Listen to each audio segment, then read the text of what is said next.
that smoke is carrying, you're actually going to be breathing. I'm in New Jersey, and we were directly affected by the smoke coming out of Canada from the fires. And 4 o'clock in the afternoon, the sun's high in the sky. We went through 3 days of not a cloud in the sky, and it looked like sunset. I have some incredible pictures of that. But because of that, trying to close up your house and make it airtight doesn't seem to work either. There's got to be a balance. There's got to be some way that you can survive inside and out other than just running away from the entire part of the country. Well, I wish there was an easier answer, but there really isn't. I think that you do have to do the best you can to seal up those cracks and crevices with weather stripping, with caulking. They make a little product called a door saddle that fits on the bottom of the door, where you can slide that down and tighten up the threshold so that there's not air coming in from underneath the door. I think once you do that, of course, as we've always said, it's got to be a holistic solution. That's at least part of the problem. But if you can take the time to seal off some of those entry points where the smoke is coming in from the outside, then you can address the indoor air quality with good filtration, good purification, those kinds of things that are more proactive in terms of oxidizing those contaminants that are in the air. So it definitely can be done. I think it's just maybe a little more effort than most people are willing to take. I think they'd almost rather go to the mall. During those 4 days that we had the really bad smoke conditions here, I have monitors all over the place. I have outside monitors, inside monitors for my air quality and conditions. And I have one unit called a Foobot, which I know you're familiar with, in my office. I intentionally, in my office, did not run air purification. And I had a door open. I was keeping it open to the outside. The thing was glowing so bright orange. You probably saw it from Louisiana. It was just, the air quality was absolutely awful. In the house, where I kept doors, windows closed, and ran a lot of purification technologies, very proactive stuff, it was really fine. There was no odor inside the house. Whether I think we went a little bit on the positive pressure side, which would have helped with that also, keeping everything out. But there was a tremendous difference with that. I have graphical readings that I actually show in an interview with Dr. Gavin McGregor Skinner that shows in the morning, before the smoke hit the first day, everything was very low, almost not detectable on outdoor air quality. And as it hit, it spiked really high and stayed there for almost 4.5, 5 days. Slowly started to go away. But, it went away. And again, people go back to the out of sight, out of mind philosophy. I don't see this going away. There's a film all over everything that's out there, from the smoke, the ash that was out. What kind of concerns are there for long-lasting effects from the stuff that people have breathed in and what's still out there? Well, I think that's a really good point. Of course, I'm not a medical doctor, but I do know that people who are breathing poor quality air over a long period of time typically are going to have some pretty negative health effects. I mean, you think about all the people that have suffered from their efforts to solve the problems during 9/11, all of the people that suffered after Hurricane Katrina, and they were in these contaminated environments working, and they weren't protecting themselves at all. That there's got to be some long-range concerns about those contaminants that are still hanging out. So I think the key is, for me, would be to do the best I can while it's going on right now, but do the best I can to keep the surfaces clean, to keep the air clean, to keep the air purified and filtered, to do the best I can now so that I can offset the potential for what might be a buildup of contamination over a long period of time.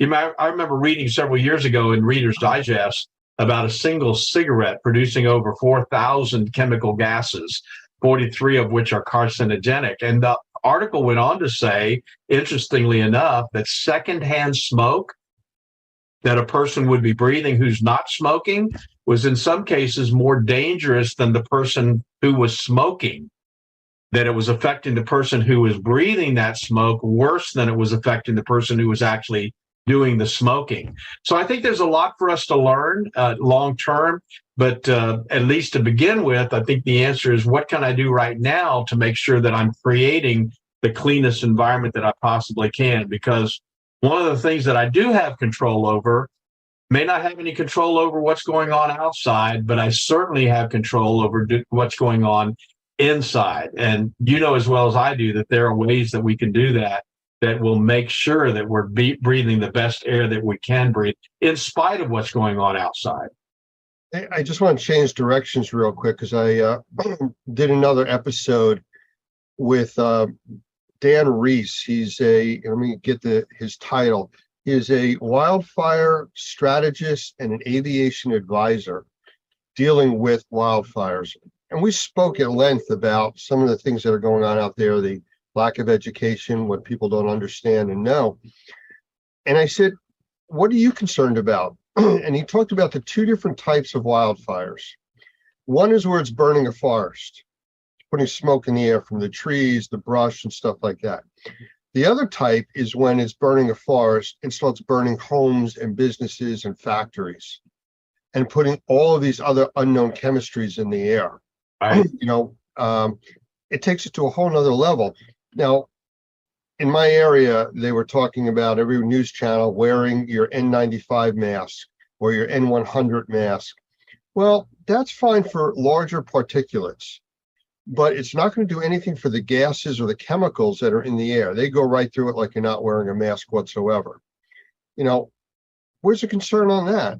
Yeah, I think we know that, don't we? I mean, we all went through COVID where we were wearing masks, and yet we could still smell a lot of what was going on around us, and the heavy perfume that somebody was wearing. So I think we got a pretty good education on the ineffectiveness of masking for smallest particles, the smaller submicron particles, and for the gases that are in the air. So again, I don't know that there's an actual solution. I mean, I'm not the kind of guy that's going to walk around outside in a hazmat outfit, But the truth is that I think the recommendation that they made about staying inside is really not a bad one. If you can stay inside and you can control the air that you're breathing inside, if you don't have to go outside, then there's not a reason to, because you're exactly right. I think the thing that concerns me about these kinds of fires are all of the other contaminants that are in the air besides just the wood burning particulate. Absolutely. And, one final comment on the masks. Wearing a mask is going to help, but you can't get that full sense of security saying, oh, I'm wearing a mask, I'm protected, because you're only protected from some of the larger particulate, not the gases, the chemicals, and everything else. Just like viruses would go right through a mask. So that's a definite concern. So without rebuilding your house, preparing for the next time the wind shifts and blows the fire smoke this way, which it's going to happen again, just because of weather conditions and everything else, what can people do? Well, so several years ago, you probably remember the Colorado fires, and we had a lot of contact with some folks that actually lived there. In fact, one of our real good friends lost their family cabin from the Colorado fires. They lived in Colorado, but they also had a separate place, which was their cabin, and it just burned to the ground. And as soon as those fires started, we sent them some proactive air purification technologies. And I don't know how much you want to talk about that, or if you've got other people you want to talk about those technologies. But I'll tell you that I'm convinced that that's one of the first things that somebody could do to deal with the particulates and the chemicals and the odors, something holistically, proactively that could be put in the environment to actually purify the air. So I think those two things kind of go hand in hand. One is do the best you can to seal up the environment with, again, weather stripping, caulking, saddles on the doors, exterior doors to close up the thresholds and keep those tighter. put on insulators on the electrical outlets to make sure you're not pulling air in from the wall cavities. Those kinds of things to me is absolutely a first step. And then the second step would be make sure that I've got really, really good air purification technology, something that's got a good HEPA filter, got a good PCO technology or ionization technology that's going to get rid of those chemicals and those odors and those particulates. Something holistically, proactively dealing with the air quality. That's where I would be. I agree with you completely. Actually, I did an interview for one of the segments with Michael Pinto. I think I may have mentioned that. And besides just talking about the sensitized individuals, we talked about, and I don't want to talk too much about the episode, but a safe room. You know, just like you would have for a tornado or a hurricane or a severe event going on, one smaller area that you can protect even more than the other areas. And that's something else you can do depending on your situation. You know, the interesting thing about this is just from every kind of, like I said, I'm not a health professional, but I do know that one of the reasons why we do so well when we sleep well is because when we sleep well, it builds up our immune system. It strengthens us when we get a really good night's sleep. And I feel the same way about our indoor environments.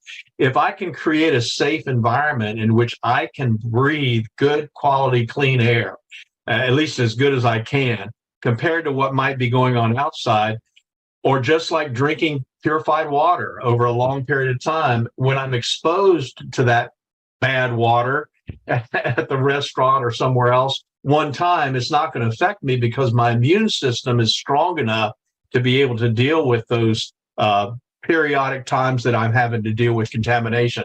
So I think in the long run, it's creating a lifestyle in which I'm creating the cleanest, healthiest, safest indoor environment I can for myself in every way that I can, so that when those times come where I can't control the environment, at least my defenses are up to a point and my immune system is strong enough that I can deal with those issues. And I think that's the idea of the safe room. I'm big on creating a safe house.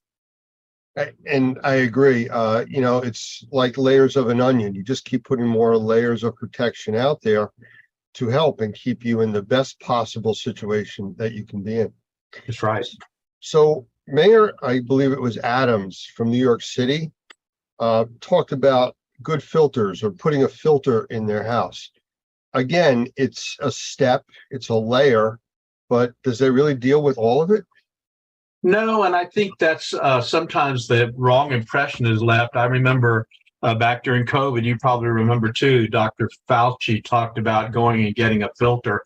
Nothing wrong with getting a filter. I mean, a HEPA filter is a HEPA grade filter is a great product to use to take larger particulate out of the air. In some cases, smaller particulate, depending on how effective it is. But in terms of indoor air quality, there's got to be something in addition to that will actually oxidize a lot of the smaller chemicals and viruses and those sorts of things. So I think you've got to take it to the next level, and that's the idea of having more holistic solution than just having a filter. I kind of laughed the other day, Lance. I was looking at somebody that had actually built an air purifier. This was their concept of an air purifier. They took 4 filters and taped them together, large filters like you would have in your air conditioning system. They took 4 of them, taped them together in a box, like a cube, and then put a box fan on top of it. And they said, see, we're sucking the air through the filters and now everything's great. You know, it's that dual track or partial logic that people fall into. You know, the people that were wearing the paper towel masks when COVID came out. See, I have a mask on. Exactly. Yes, you do. Is it doing anything for you? No. And that's kind of where we're at with this. People have to be very cautious as to their information sources. I mean, the internet's out there for everybody, but somebody says, here's a widget that'll take care of this for you. Well, it takes care of a part of it, but is that enough? Is that enough for you to now say, I'm wearing my paper mask and I'm going to go out into the smoke-filled environment because I'm wearing my mask?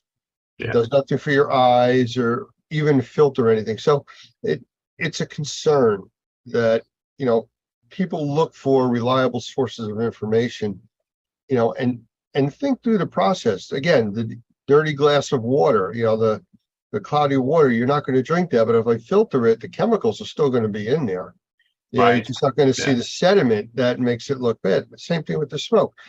The statistics as of now on the fires in the United States and in Canada separately, they both burn between 6.5 and 7.5 million acres of forest a year. It's a massive amount. To date, not even 6 full months through the year, Canada's burned almost 9.5 million acres. So it's 1.5 times in 6 months instead of 12 what they've burned so far. Incredible. California right now has had a shift in weather. I was just talking, like I said, with Dan from California, and he says that the weather out there is gorgeous. It's cooler, it's not that hot, but that's going to change. And this is just what's happening. In the Northeast, we haven't had rain here in 3.5, almost 4 weeks. It is bone dry out. A small brush fire right now could become a very large concern. And again, the air quality, the ash that's already out there, the film on the cars, the film that people keep stirring up when they walk out there, we're still breathing that, even though it looks nice out. So keep that in mind. Well, I wish people would talk more about indoor air quality and as much as they talk about outdoor air quality, because again, indoor air quality is something that you can control. Outdoor air quality, a little more difficult. Well, what the biggest problem that we've always talked about with indoor air quality is people become nose blind. 5 minutes in your environment, you don't smell the odor that somebody coming over would say, "Oh, what is that smell?" You go, "What smell? What are you talking about?" And outdoors is completely different because it's so large. It's not where you feel closed in and you're breathing, which is fine. The only time people complain is when they see the yellow forming on their cars from the pollen, when those pollen seasons hit. But other than that, people take it for granted that it's always going to be there for them. Yeah. That's the false sense of security of the paper mask, or it's always going to be good until it isn't. Yeah, that's exactly right. Well, I think we've got an opportunity to address this in a very positive way. And the truth is that if people would take the time to create cleaner, safer, healthier indoor environments, that's going to be long lasting. And that's going to help them in a lot of different ways when the next issue comes our way. Absolutely. Doug, I appreciate you spending the time with us here today. And Great to talk to you. And we will chat again in the future. All right, man. Thank you. Have a great day. You too.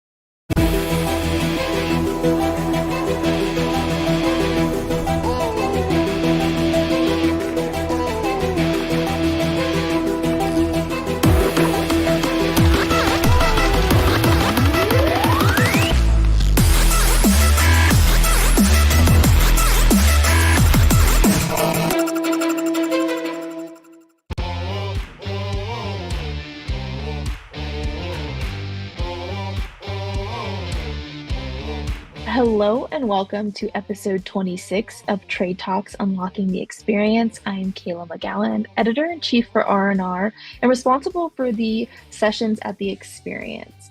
So today's special guest is Brandon Adams. Many of you may know him, but for those of you who don't, he's been in the industry for over 10 years, close to 12 years now, I believe. He was mentored and is continuing to be mentored by Rachel Adams and Mike Adams.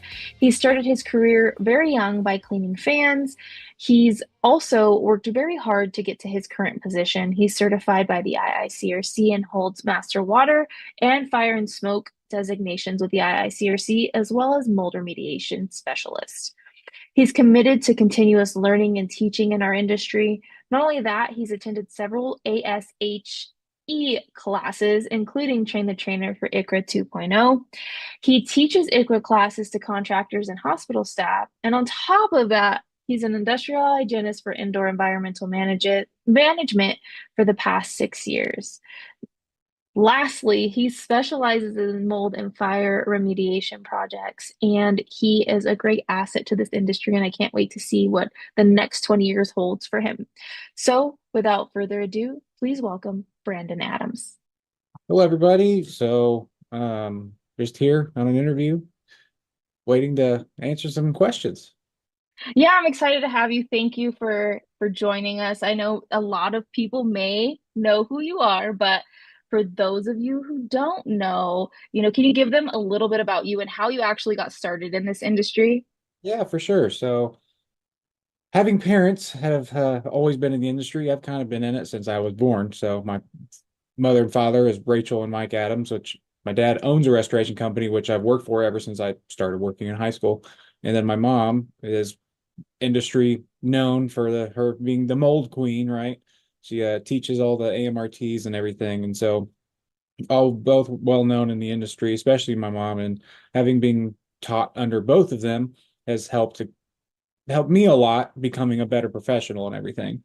So as far as actually getting started, I started cleaning fans at my dad's back shop when I was in high school, and then slowly but surely became a regular technician to a lead technician. Found out that I actually was pretty good at it, and so I kind of worked my way up from there. I went to college originally for psychology, so I got my bachelor's in that. But as soon as I got my degree, when I went to look into finding a job as a counselor, I was like, wait a minute, I don't think I like people this much. So I looked to my left to where I was employed at and found out like, you know what? I'm really good at doing this. Why not just pursue this full time? And so that was in 2018 where I decided to make this a career choice and haven't really looked back from there. Been trying my best to learn as much as I can and become the best professional I can.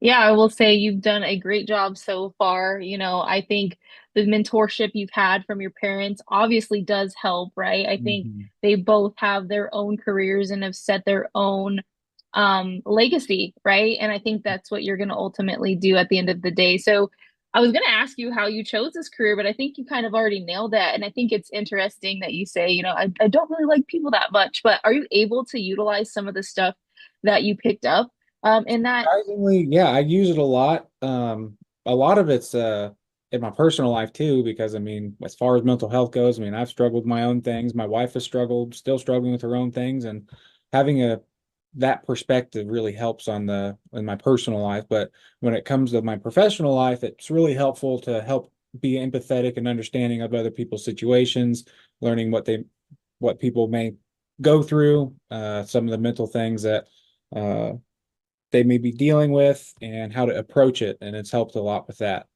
So it's yeah, it's kind of funny that I started wanting to go into that. And then I had my parents, funnily enough, didn't want me to be in this industry. They wanted me to like become a doctor or something. And I chose that. And eventually I was just like, you know what? I don't want to do that. I'm just going to stick with what I know and what I'm good at. So Well, I think it's interesting too because there's so many people in our industry who have educational backgrounds in something else. I mean, there's two of us sitting right here. My education is in criminal science and then emergency management and public safety, which there is an emergency management and public safety aspect to what we do, but it's cool to see it all come full circle because yes, you have your degree, but you maybe not be utilizing it the way you thought you were, but it's still coming in handy for your day-to-day stuff and your personal life too. I think that's extremely important to really that's emphasize that.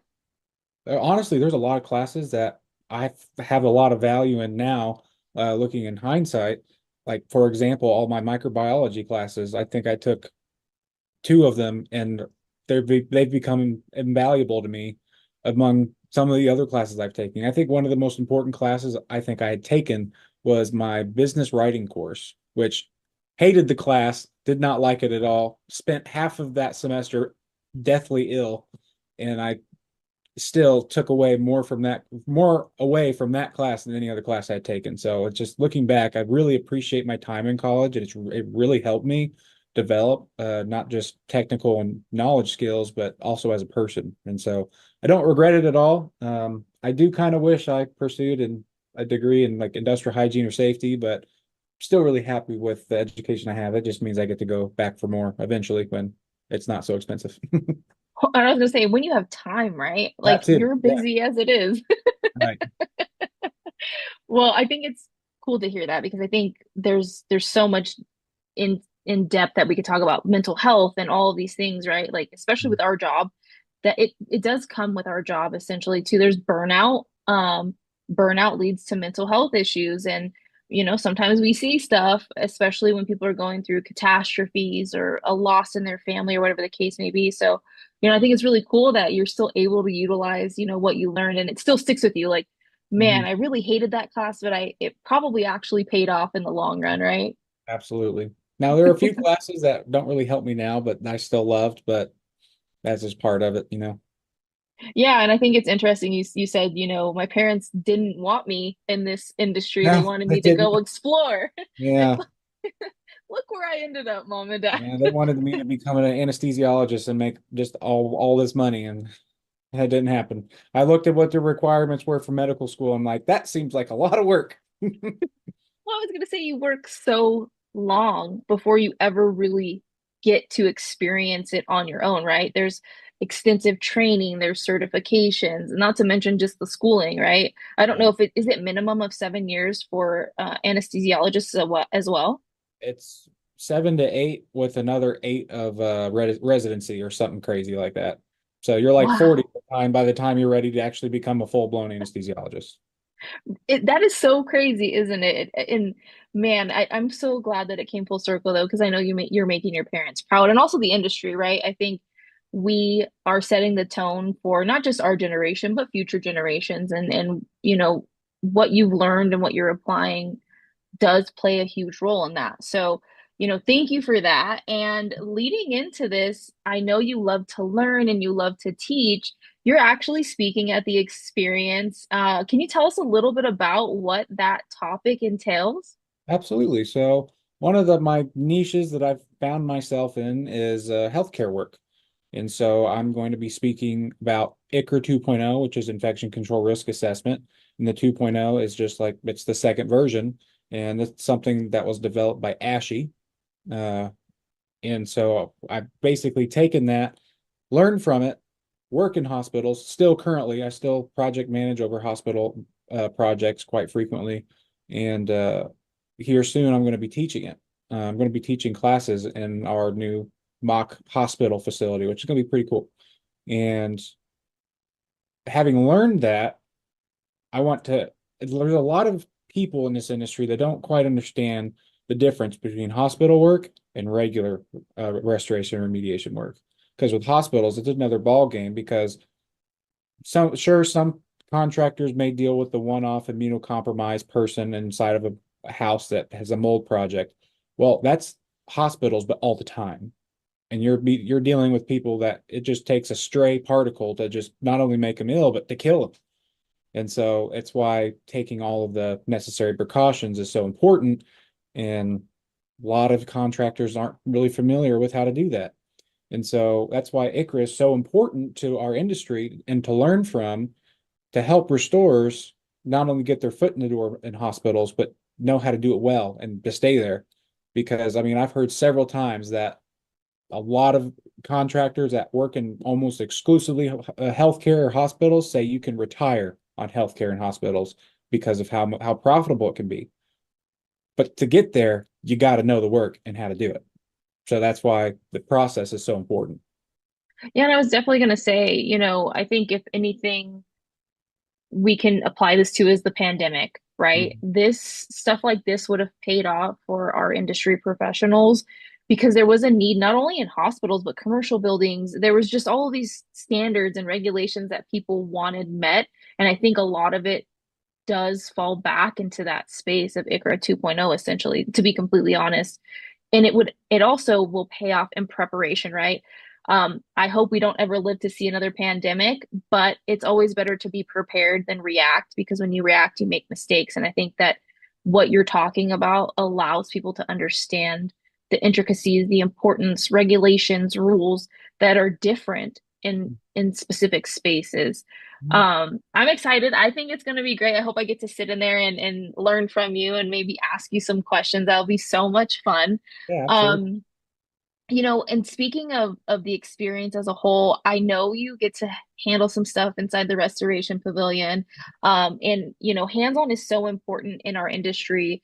Can you talk a little bit about, the importance of having that hands-on portion at a show like this, or just any show really, and why we spend so much time trying to figure out what the sessions are? I know we've met on some committees and talked about what are we going to talk about, and there's so much thought and that goes into it. Can you kind of just give some background on that? Yeah, for sure. So speaking on hands-on, it's one of the most important aspects to training in our industry because a lot of people in our industry, a lot of contractors, they haven't really gone to college. They've either gone into a trade because they work with their hands or they didn't do well in school, and so they're forced to work with their hands. And because of that, most people in our industry learn by doing stuff hands-on with their hands, actually doing it. Because a lot of people don't learn very well from a classroom setting. Now, some classroom settings are required for some information, right? Well, supplementing that with hands-on solidifies that information and makes it that much more retainable for the students.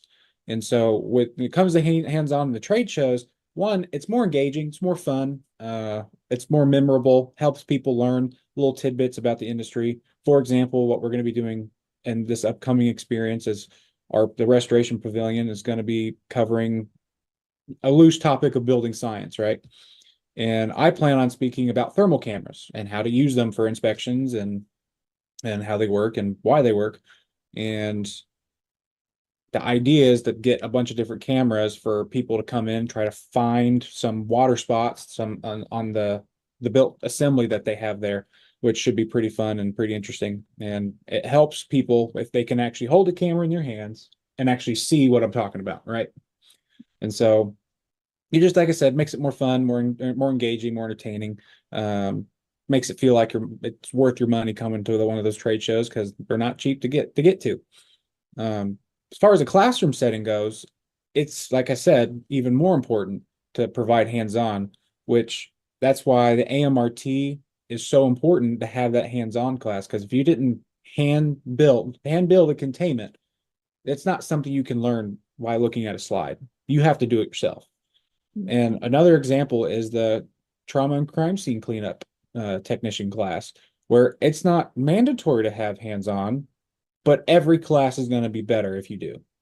And so every class that I've been to for it or helped with, it's had a hands-on. It's always gone really well, whether it be to make scenarios with certain animal parts, and all that, but it's always a better learning opportunity for the students and helps them learn it better, retain it better, and use it in their day-to-day work life. So another example of it is in the ICRA class I'm going to be teaching here at our new facility. It's going to be a 3-day course. The first day is going to be the classroom setting, right? You got to learn what ICRA is, right? Yeah. The next 2 days, completely hands-on. And that's what sets it apart, is because there's not really another class in the nation that does that. But that hands-on part is so important for contractors because that's how most contractors learn. And so that's kind of the idea behind it. Yeah, and I was also going to say too, your questions that you have in an in-class setting versus hands-on could differ, right? Especially when you talk about how people retain information. I think especially when we're talking about containment or even cleanup, essentially that involves hands-on stuff, which all cleanup does, but it's specifically trauma, you can actually show and demonstrate where your questions are instead of just kind of trying to explain it, right? We all interpret things differently. We all understand things differently, and to be able to, like you said, with holding equipment and seeing things and asking questions, or hey, maybe you don't detect where there's some water, why didn't you detect it, what did you miss, all equipment has settings, all equipment needs to be maintained. And so I think that there's an opportunity to not only be in the classroom, but also have hands-on stuff, it allows you to also maybe meet with vendors and talk to vendors about types of information they have and equipment they have too. I think this is the beauty of having something like this at a trade show specifically. Absolutely. I mean, that's pretty cool. Your ICRA, 1 day in class and 2 days hands-on. That makes it more exciting, right? I think a lot of people dread sitting in the classroom, so that's really cool. Yeah, I'm really excited for it. First class is in the last week of February, so it's going to be really cool. Currently still writing a course manual, which should be a really good manual. Um, but yeah, the class itself, I think we're building it. Our facility that we're building is going to look like, as soon as you walk in, it's going to look like a hospital. And so it's going to have all the same materials, all the same equipment. We're going to have a bunch of different scenarios that you can possibly encounter. And part of them are going to be from like real world examples that either we've experienced or other hospital facility personnel have experienced. And so it's something it's going to be really cool. Really excited for it. Yeah, that's so cool, and that's huge. Early congratulations on that. I can't wait to see how it all flourishes and see pictures and all of that. That's super exciting. This is what it's all about, right? Everything that we do day in and day out is to evolve and put our blood, sweat, and tears into stuff. And at the end of the day, even though your parents didn't want you in the space, I know you're making them proud, right? Like this is your niche, right? This is what Mhm. you're great at. This is what you're passionate about. And it's so cool to see it all come full circle. I know your mom really well. I've had the opportunity to work with her on several occasions. And so, I think it's really cool to see it pass from generation to generation, but see how it's evolved, right? Mhm.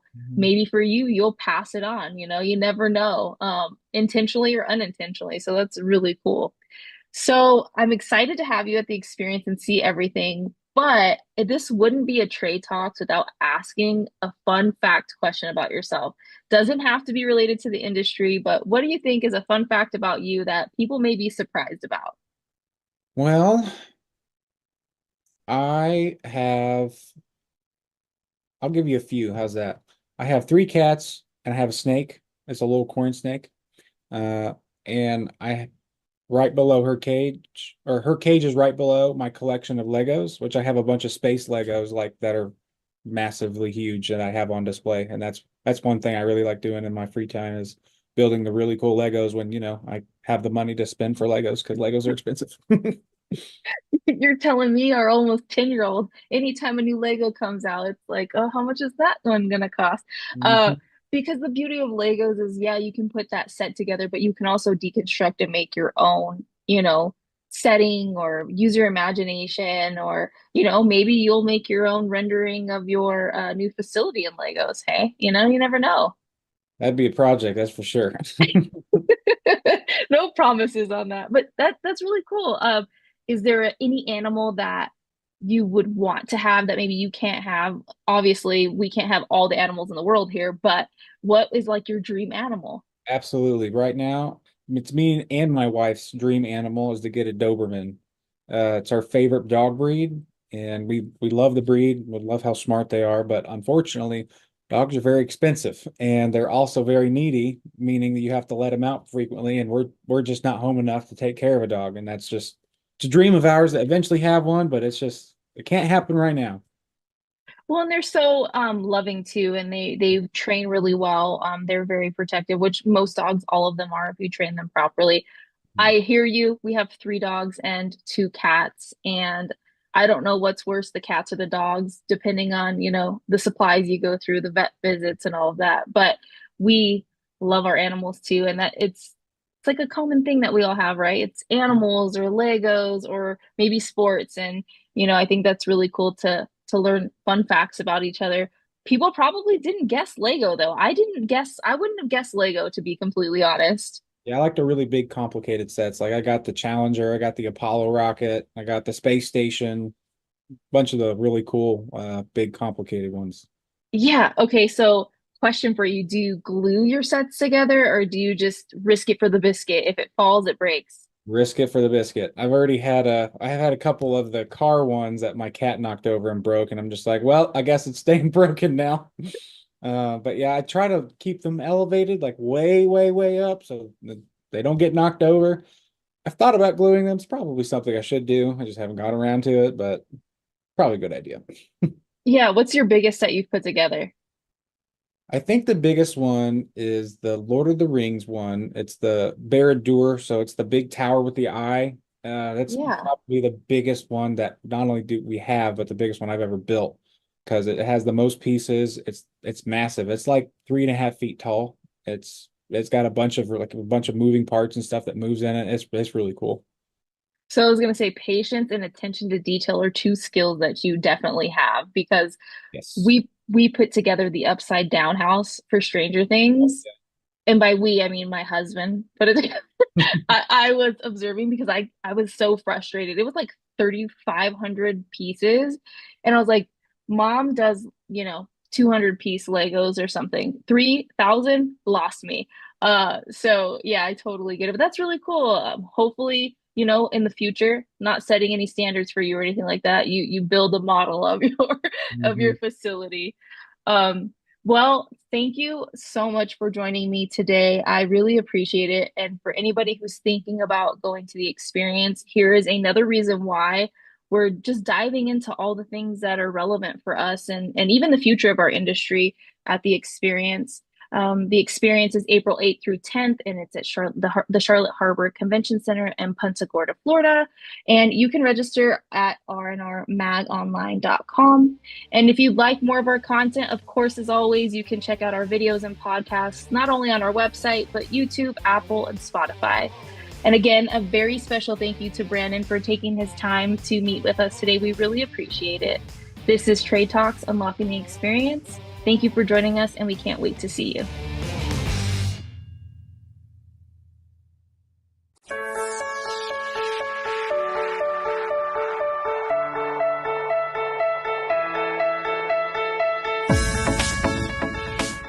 My name is Jeff Cross. I'm the media director with Facts. I'm here with Doug Hoffman, who has a joke.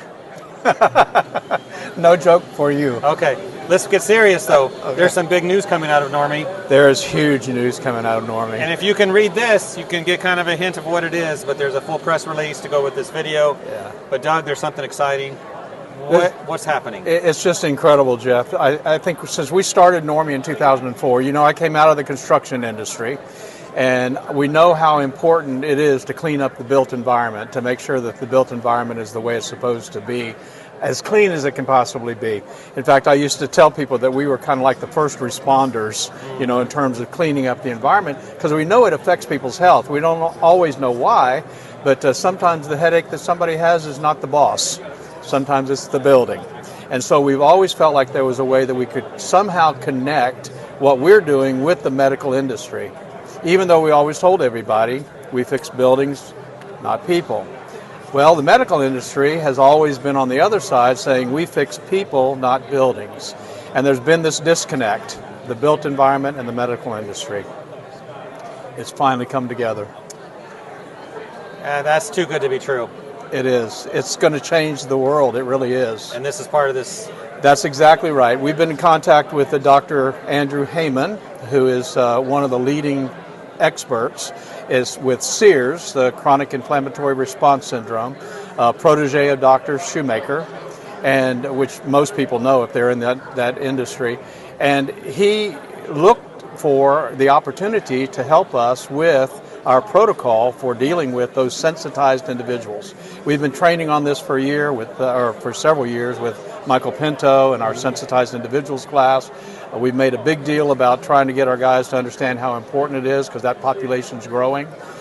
But we've never had this kind of connection. And when Dr. Andrew came to us, we talked about the possibility of actually forming a Normie Medical Advisory Board. Sure enough, it's here.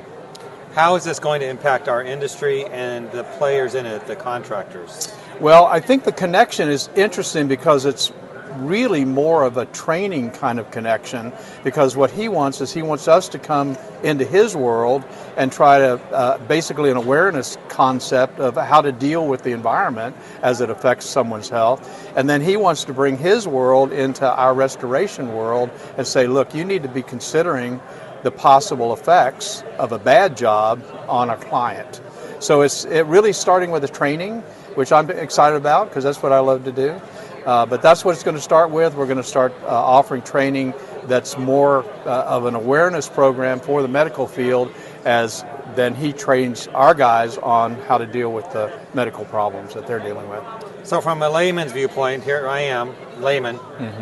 It seems like if there's a medical push to what we do, if there's a validation of what we do, that's got to be a huge impact, thinking about years ahead. It is. And we've already put together a program with his help. Okay. We're putting together a program where we can actually collect the data from these patients. I think one of the things that's going to be important as we move forward is to be able to find those data points. What are the connections? How are these projects? How should they be treated? Why should they be treated? What's interesting to me is that we've been doing this for several years with sensitized individuals. We're very careful about who we connect them to in terms of the projects. But what we've learned is that when we sit down with a sensitized individual, if we can talk with their doctor and say, what is it that you're looking for? Are you looking for, is it a mold problem? Is it an endotoxin problem? Is it an actino problem? What is it? Then we can actually provide for them the assessment and the post-testing that actually proves we've improved the environment. Big news. It is big news. And big results can come from that. It absolutely can. And when you are able to be connected with a patient who is suffering from that and has a doctor who is interested in trying to figure out how to fix up the environment, they know that they can't just give them a drug and send them back to a contaminated environment if that contaminated environment is exacerbating their problems. Yeah. So it just makes sense. It's just been a long time coming. It makes sense. Can't wait to see this happen. Last question, what's your projected timeline to see results? Well, the new website is coming up in 60 days for Dr. Heyman, and there's going to be a lot of information on Normie there. We're working toward, hopefully by the end of the year, to be in place to do some training in a couple of universities. And so that's quick. Big news. All right, you heard it here first. Thanks, Doug. Thank you.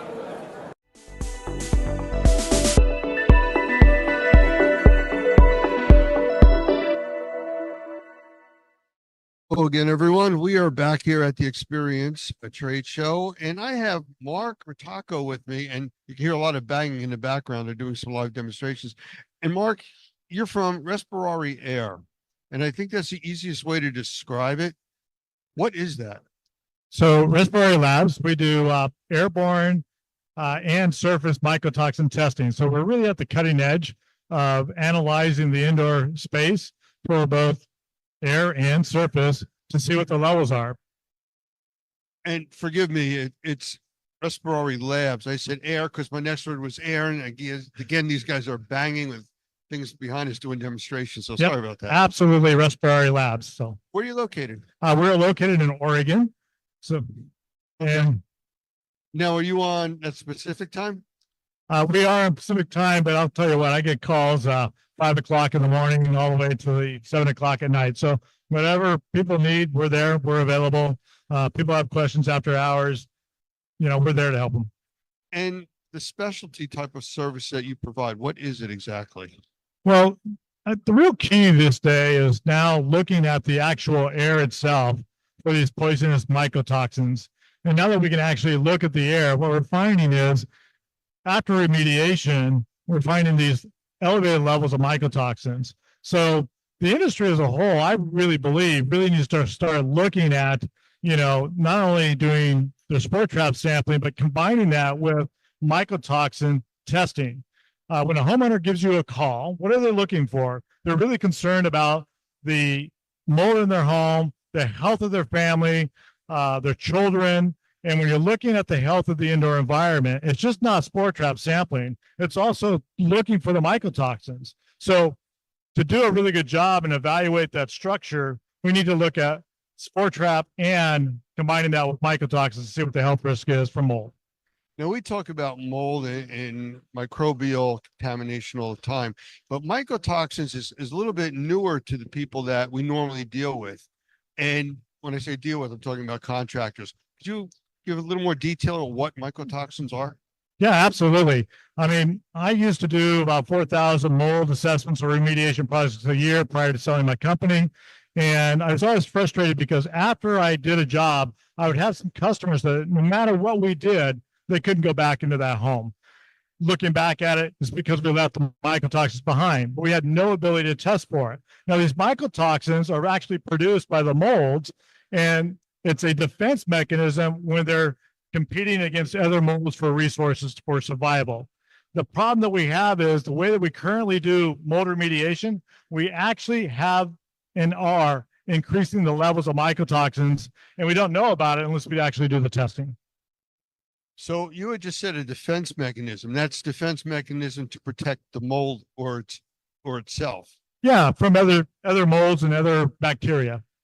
From what I remember about Stachybotrys, which is what's considered the black mold, that has one of the most aggressive mycotoxins or toxins that affect humans.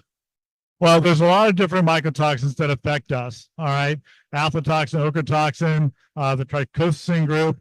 The problem that we're having now that we're able to sample the air is what we're finding is some of the molds will start off producing one type of mycotoxin, and then that may not be effective. And all of a sudden they're starting to produce another type of mycotoxin.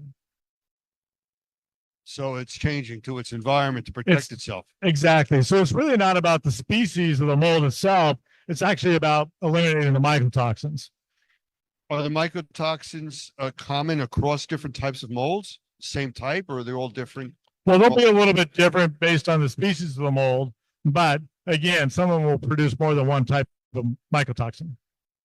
Okay. So besides mycotoxin testing, is there any other testing that you do? We only specialize in mycotoxins, but we also do surface sampling of the mycotoxins. So it's not just the air that we do, but we also do surface. So it's great for PRV if you want to make sure that you clean the walls, the surfaces, the contents. We get that quite a bit. People want to know, is that content safe to move from one environment to another? Well, now we can test it, see if it's still there. Was it cleaned correctly? And the mycotoxins from some of the trainings that I've been through and what we talk about, it's more of almost like a stickier substance that's hard to get off the surfaces. It's very challenging to get it off surfaces. It'll float in the air. It'll attach to mold spores. It'll attach to dust particulates. All those things. We've evaluated a lot of the HEPA scrubbers out there since we can do the before and after in real world of the mycotoxins. And what we found is a lot of the air scrubbers are actually increasing the levels of the mycotoxins in the indoor air.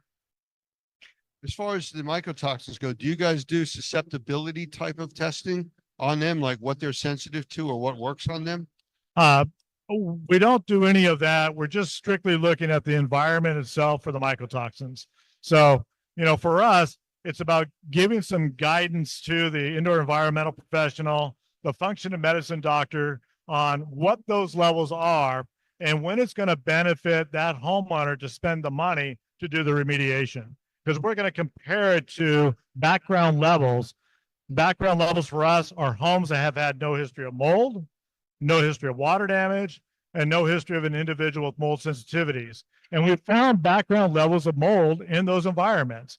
And what we want to do is compare your results that you're sending in against those average background levels. Now, low is easy to understand. If the levels are high, that's easy to understand. It's when we run into these medium background levels that you have to look at the whole scope. You have to look at other lab tests from maybe doctors. You might have to look at other tests that you're doing from Spore Trap to see if that homeowner is going to benefit from spending the money for mycotoxin remediation. So anybody that's watching, if they had any more questions, could they go to your website for more information? Absolutely. Come to our website. You can go on there.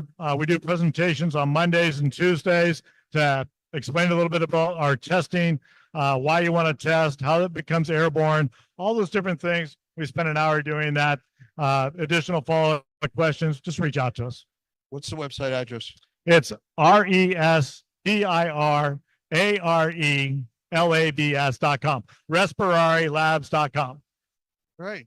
Well, I thank you for joining us here today. I know it's been busy, and I've been in meetings and interviews for the last 2 days, so I appreciate you taking the time and joining us. Well, thank you very much for having us.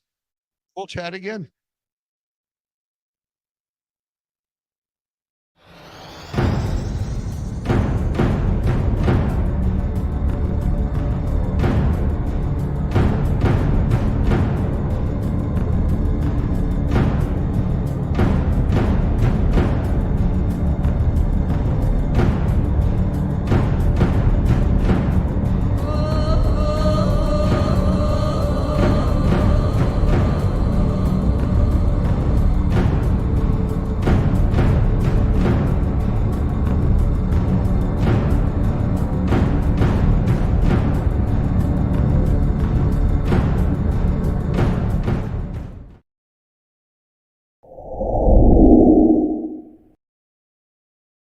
I want to welcome everybody today to another episode of Fire More Than Flames and Smoke.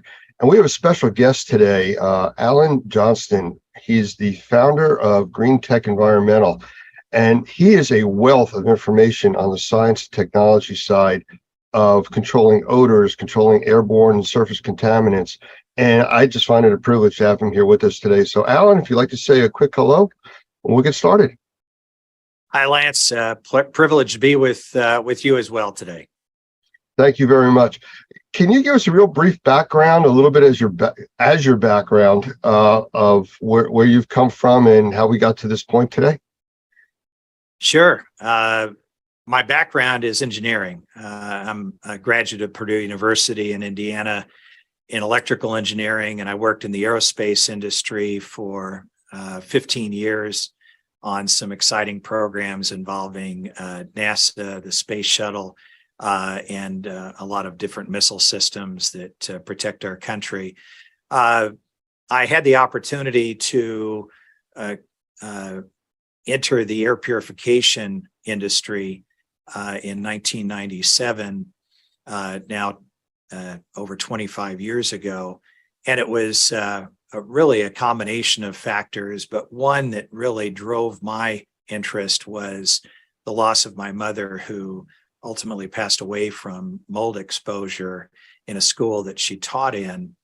And as an aerospace engineer, I had a hard time understanding how something like that could happen in the world that we live in with such great technologies available to us.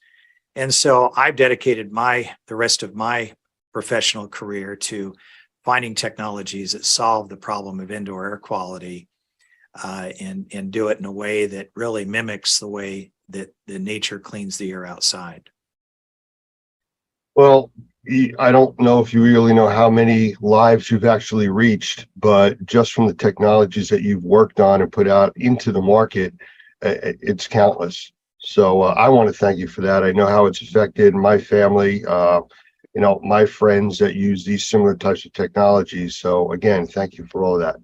But speaking of the technologies, why don't we get into some of them? I mean, the central and eastern part of the United States over the last week or so has really been impacted by fires coming out of Canada. And, out of sight, out of mind, we think of Canada hundreds, thousands of miles away, depending on where you're located, but it's having a direct influence on us. And the technologies that you've worked on and are familiar with are really the lifeline for many people that have breathing issues or just regular people that are reacting to the smoke. So I don't know if you want to just start talking about some of them, or if you want me to request. Why don't we go with what you're comfortable with? Well, the technologies are obviously something that I am passionate about. I'm the founder of Green Tech Environmental and started that company almost 15 years ago now. And the object of the mission, I'd say, of our company is to find technologies that truly solve the problem, or not just a Band-Aid on them. And there are technologies that, as I said earlier, mimic what nature does outdoors. And I'll share some of those with you. This issue that we're having recently with wildfire smoke is certainly a significant, and it's a problem that pops up periodically, certainly every month of every year, somewhere around the world, and the United States had a chance to experience it, affecting as many as 100 million people here just in the last few weeks.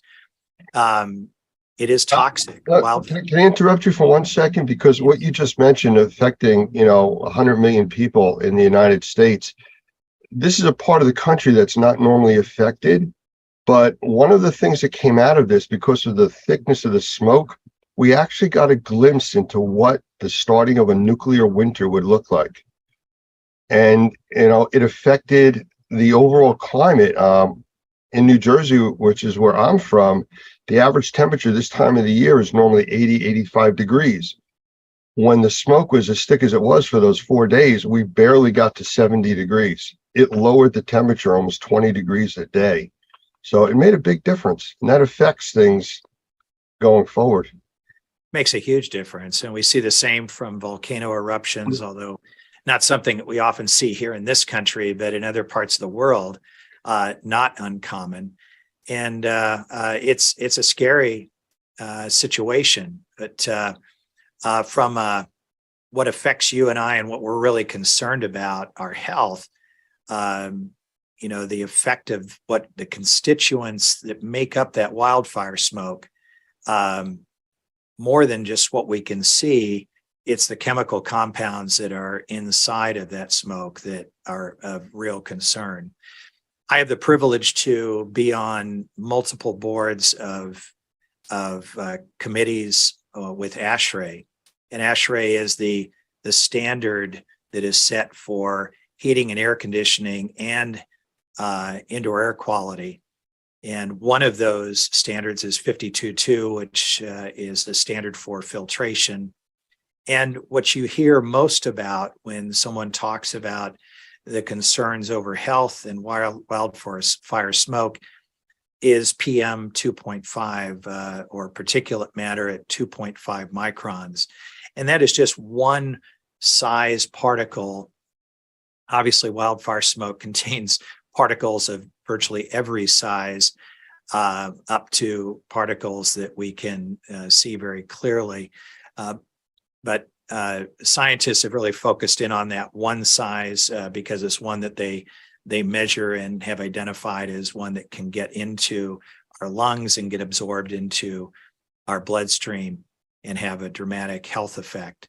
And so filtration becomes an important part of a solution to dealing with wildfire smoke indoors. I know that people are talking about setting up safe rooms within their homes, a place that they can go that will allow them to breathe and have a minimal effect from the wildfire smoke. And for those that have technologies that they put into these rooms, congratulations. It's something that we should all have to be able to have a safe haven. We never know when wildfires can hit. I'm sitting in Northeast Tennessee, not far from Gatlinburg, a beautiful, one of the most visited national parks, but was struck by a wildfire just a few years ago that took out thousands of acres and burned thousands of homes, something that was unheard of because we just don't have many wildfires in this area. And we got a glimpse of what that can mean. It can strike anywhere, and preparedness is important. So as we've worked as a community within ASHRAE, developing standards for filtration, high quality HEPA type pleated filters that are able to filter out these ultrafine particles is very important. Most people don't have filtration in their home other than maybe on their HVAC system. And a lot of people are going out and buying 50 cents filters from Walmart. And one of the things that I would like to say right up front is don't do that. Invest in a quality filter that is pleated. And there are a number of them out there that are MERV 7 rated filters, and that's generally what a typical HVAC system can handle. MERV ratings have to do with the effectiveness of the particle capturing ability. The higher the MERV rating, the tighter the weave, the less air flows through the filter. And one of the things that we can't do is typically on most systems put a HEPA type filter, which is MERV 13 and above. A true HEPA filter is MERV 16. HEPA type filters start around MERV 13. But those are very restrictive to airflow, or can be, and most of your systems can't handle it. But if you can go from just a dust bunny catcher, which is a typical cheap 50-cent filter that is made of fiberglass that you can see through, to a quality pleated filter that would be a MERV 7, you're going to be light years ahead for that. But a filter doesn't take out another problem with wildfire smoke, and that's chemical constituents. That's one of the things that we talked about, especially when COVID hit, that people were wearing masks, and the masks were fine for particulate, but it wasn't stopping something at the size of a virus. And the same thing with smoke. It'll stop the particulate, but nothing to do with the gases. That's correct, Lance. The gases are of significant concern to health. Inside that wildfire smoke, there are toxic gases, chemical compounds that are harmful to our health.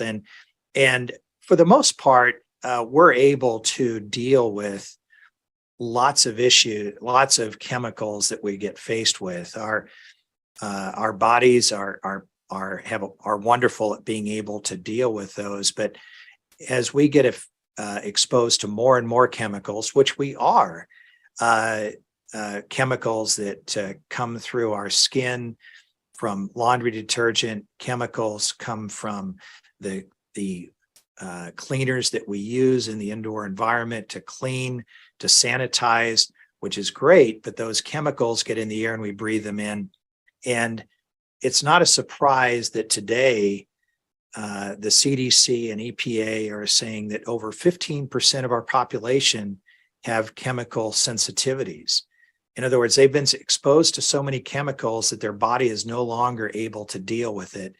And now they become what is often referred to as hypersensitive to chemicals and have an adverse reaction to them. And now they have to be extremely cautious because their body can no longer take that exposure. And so it puts them into a downward spiral. So those people are using hypoallergenic laundry detergent, for instance. They're using things that are for people who have chemical sensitivities. If you want to avoid becoming chemically sensitive, you want to remove as many chemicals as you can from your environment so that your body doesn't become overwhelmed. And certainly wildfire smoke with all the chemical constituents in it create a problem that do put people at risk in that way. One of the episodes that we're doing, we're talking with a professional forest fire fighter, and he talks about the different types of forest fire smoke. A lot of people say, well, it's like a campfire. We do that all the time and we have a fire pit. Well, that's when just the trees basically and the brush are burning. When it burns through an area with warehouses and homes, everything that is going airborne is toxic, beyond just the regular smoke from the firewood. So, it's a completely unknown situation as to what you're breathing. You can't just say, oh, it's typical campfire, which I'm used to all the time. And just like with contaminated water from a flood, everything is in that water. It's no longer drinkable. Well, this isn't really good to breathe, though you can't stop doing that. That's true. But there are technologies that exist which are able to deal with those chemical constituents, and whether it's from wildfire smoke or just cleaning compounds that we use, there are technologies there, and ones that I have been focused on in my career in indoor air quality for over 25 years. There are. Could you tell us about a few of them? I'd love to. One that I have focused on primarily is something called photocatalytic oxidation, or another term is photocatalysis. Photo refers to ultraviolet light. Catalytic refers to the catalyst, which the ultraviolet light activates, that creates a reaction. But by definition, the catalyst itself never changes, it never gets used up.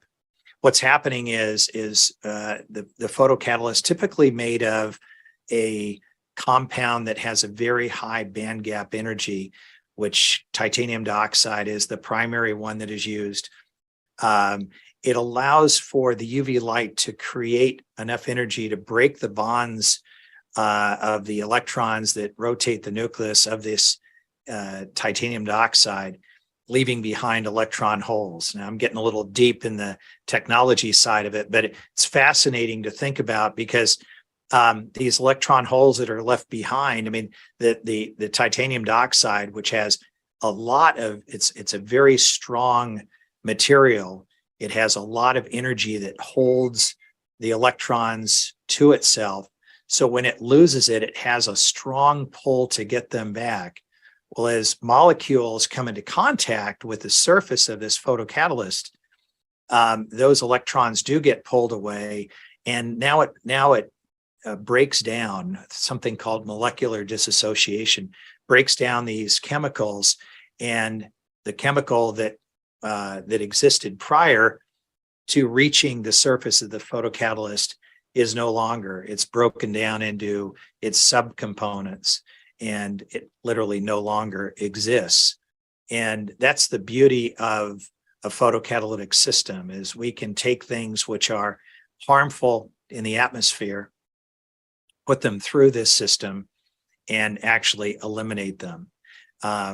People do things like spray chemicals in the air to make the air smell better because they don't like the smell of the wildfire smoke or other odors that may occur in the home. But that's just adding more chemicals on top of the chemicals that are already there. Photocatalysis is able to break those down. In addition to that, it also creates oxygen and hydrogen-based compounds like hydroxyls, HO, hydrogen peroxide, in a vapor form of H2O2, other types of compounds, hydroperoxides, HO2. They're all made of hydrogen and oxygen, but those compounds, also referred to as oxidizers, as they travel out, they oxidize molecules as well. So it's not just working inside this photocatalytic system that is used and put into HVAC systems as well as standalone products, but it also creates things that travel out and clean the air actively throughout the ventilated space. Everywhere the air is, it's cleaning the air. So we can create that safer environment by using that kind of technology. There are some other technologies in addition to photocatalytic oxidation, or also referred to as PCO, such as bipolar ionization. Now that can be used with needlepoint ionization, where you have both a positive and negative electrical charge, and it puts these electrical charges in the air that can come into contact with water vapor and break those down and create oxidizers in the same way that photocatalysis does.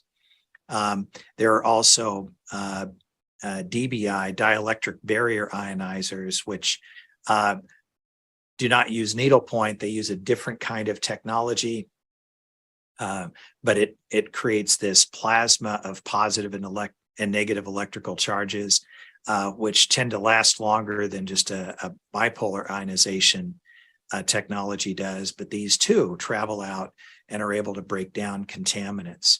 So if we look at what all of these technologies I've just described do, it mimics what happens outdoors every day with the sun creating the energy that interacts with compounds that create this photocatalytic reaction, the sun creating these electrical charges that are in the air and cleaning the air actively. I often say there's no giant vacuum cleaner in the sky with a filter on it that purifies our air outside. And in spite of everything that we do outside, whether nature does with wildfires or we do with automobiles and cars and airplanes producing pollutants in the air, all the outdoor air is constantly being polluted, yet the outdoor air generally is 5 to 10 times cleaner than indoor air. And that's according to the US EPA. And the reason for that is nature has these systems in place that clean the air and create a healthier environment outdoors than we have indoors, in spite of what you might do to keep things clean. So our goal is to bring those technologies indoors. Alan, I got to interrupt you for a second. I mean, Sure. you had said about getting too technical. I don't think you did, but I want to point out that all of these technologies are available. This is what is commonplace today. And, we've talked about in other trainings, I use the term science fiction becomes science fact. It may sound like science fiction, but this is all what's working nowadays, and it's affordable. It's something that everybody can get their hands on. You don't have to go to NASA to request something like this. It's there. You just have to know what you're looking for and asking for. We get a lot of people that say, oh yeah, I have an air purifier. Well, what do you have? And they tell you, and it's a inexpensive filter. Mhm. And, we know with filters, the filters only filter what makes it to the filter. Correct. The proactive technologies you're talking about go out and find the problems and take care of it wherever it's at. So that's a big difference. And I applaud people for wanting to do something, but they really need to get the information to know what they're getting. Just like the people that wore masks when COVID hit. I mean, how many people did you see wearing masks made out of paper towels? I'm wearing a mask. Well, yes, you are. However, whether it works or not. So where do you see this industry going with like the technologies that are there right now? They're not brand new. They've been enhanced. They've been combined together. But moving forward, especially with the changes in our environment, smoke conditions, temperature, relative humidity problems, where do you see we going or us going with that? Well, the technologies are slowly being accepted. One of the reasons that I became heavily involved with ASHRAE and on a number of committees was there has been an overall resistance to electronic air purification, the technologies that I just described. And some of the testing that has been done on them, the way the tests have been set up, the results have not been positive. The problem with the test and their protocol was that they have done what is referred to as single pass testing. In other words, they'll put some kind of a challenge gas and put it through the photocatalytic reactor and measure what comes out the backside. And in this breaking down of the molecule, in some cases, the molecule that comes out the backside is worse than the molecule that came in. It's what is referred to as a cascading process. So you start with one molecule, it breaks to another, breaks to another. But if all you do is measure it after one pass, well, that's not really a good indication, because we don't put systems in our homes or businesses or factories that just go through once. We are constantly circulating the air through the room, through our devices. It's working continuously. And unfortunately, the people who can create these protocols for testing try and control it to a level that we end up with these protocols that make just a single pass. I'm very thankful at our international meeting in Atlanta in February. There was a great session with a number of PhDs that worked tirelessly on this subject, showing the results of what we refer to in the industry as electronic air purification can do, and the benefits of it, and really putting holes in what has been the standards, the protocols that have been used up until now. One of the other subjects I'll just throw in was that ASHRAE has a mandate to decarbonize, which means to save energy. And up until now, and still today, really, people have thrown their arms up as to how to deal with this indoor air quality problem, other than just to ventilate, which means bringing fresh air from outside inside, because we know that the outside air is cleaner than the inside air. So the solution to indoor air pollution becomes dilution, which it is true. It does make the air quality better indoors to bring a lot of fresh air in, but you have to heat and cool that. So we're spending more money, we're using more energy in order to heat and cool, when we can get the same results through using this electronic air purification that really mimics what happens outdoors. We're making headway, and I'm thankful for that. But the technology exists today. NASA has used photocatalytic oxidation technology in the space station since it was put up in the air. It's been critical for them in the growing of plants, but it also helps to purify the air throughout the space station and break down chemical compounds that are being used there. And so when people say, is it safe? Well, it's mimicking what happens outdoors, one. Secondly, NASA has been using it for decades successfully, and it has been key to the International Space Station, will be key to a Mars mission in the future. Some of the issues that you were talking about, how some of the technology is not accepted, the testing data, things like that. Unfortunately, politics gets involved in this. During one of the episodes with the firefighter from California that we were talking with, he had been involved with a lot of litigation over using fire retardants on forest fires, where they're dropping these retardants from planes. Yes. And putting out the fires almost immediately. The problem is a movement out there saying that it's polluting the watersheds doing that. Well, here's the problem, the way he described it, that if you can attack the fires quickly with this retardant, yes, it can affect the watershed. If you don't attack it quickly and let it burn, there is no longer a watershed. And, it's, I don't want to say the lesser of two evils, but the politics gets in the way of putting out the fire, basically. And that's unfortunate. The stuff that you're talking about, people not understanding the technologies and not being mainstream, is because of, like you said, the testing, the way it's done, the cascading effect. Everything goes through that process. Another component of indoor air quality is radon. Now, it's a radioactive gas. The difference is that it's not actually radon that causes the problem. Radon breaks down into three other components that are the radioactive material that actually cause damage to the human lungs. Nobody talks about that. They just say radon, and radon is not really what's even being detected. So the politics, the buzzwords, I guess that gets in the way. It does. People grab hold of a small point and run with it and discount technologies, processes, without really understanding them. We have here at GreenTech spent almost $2 million on testing over the last 3 years.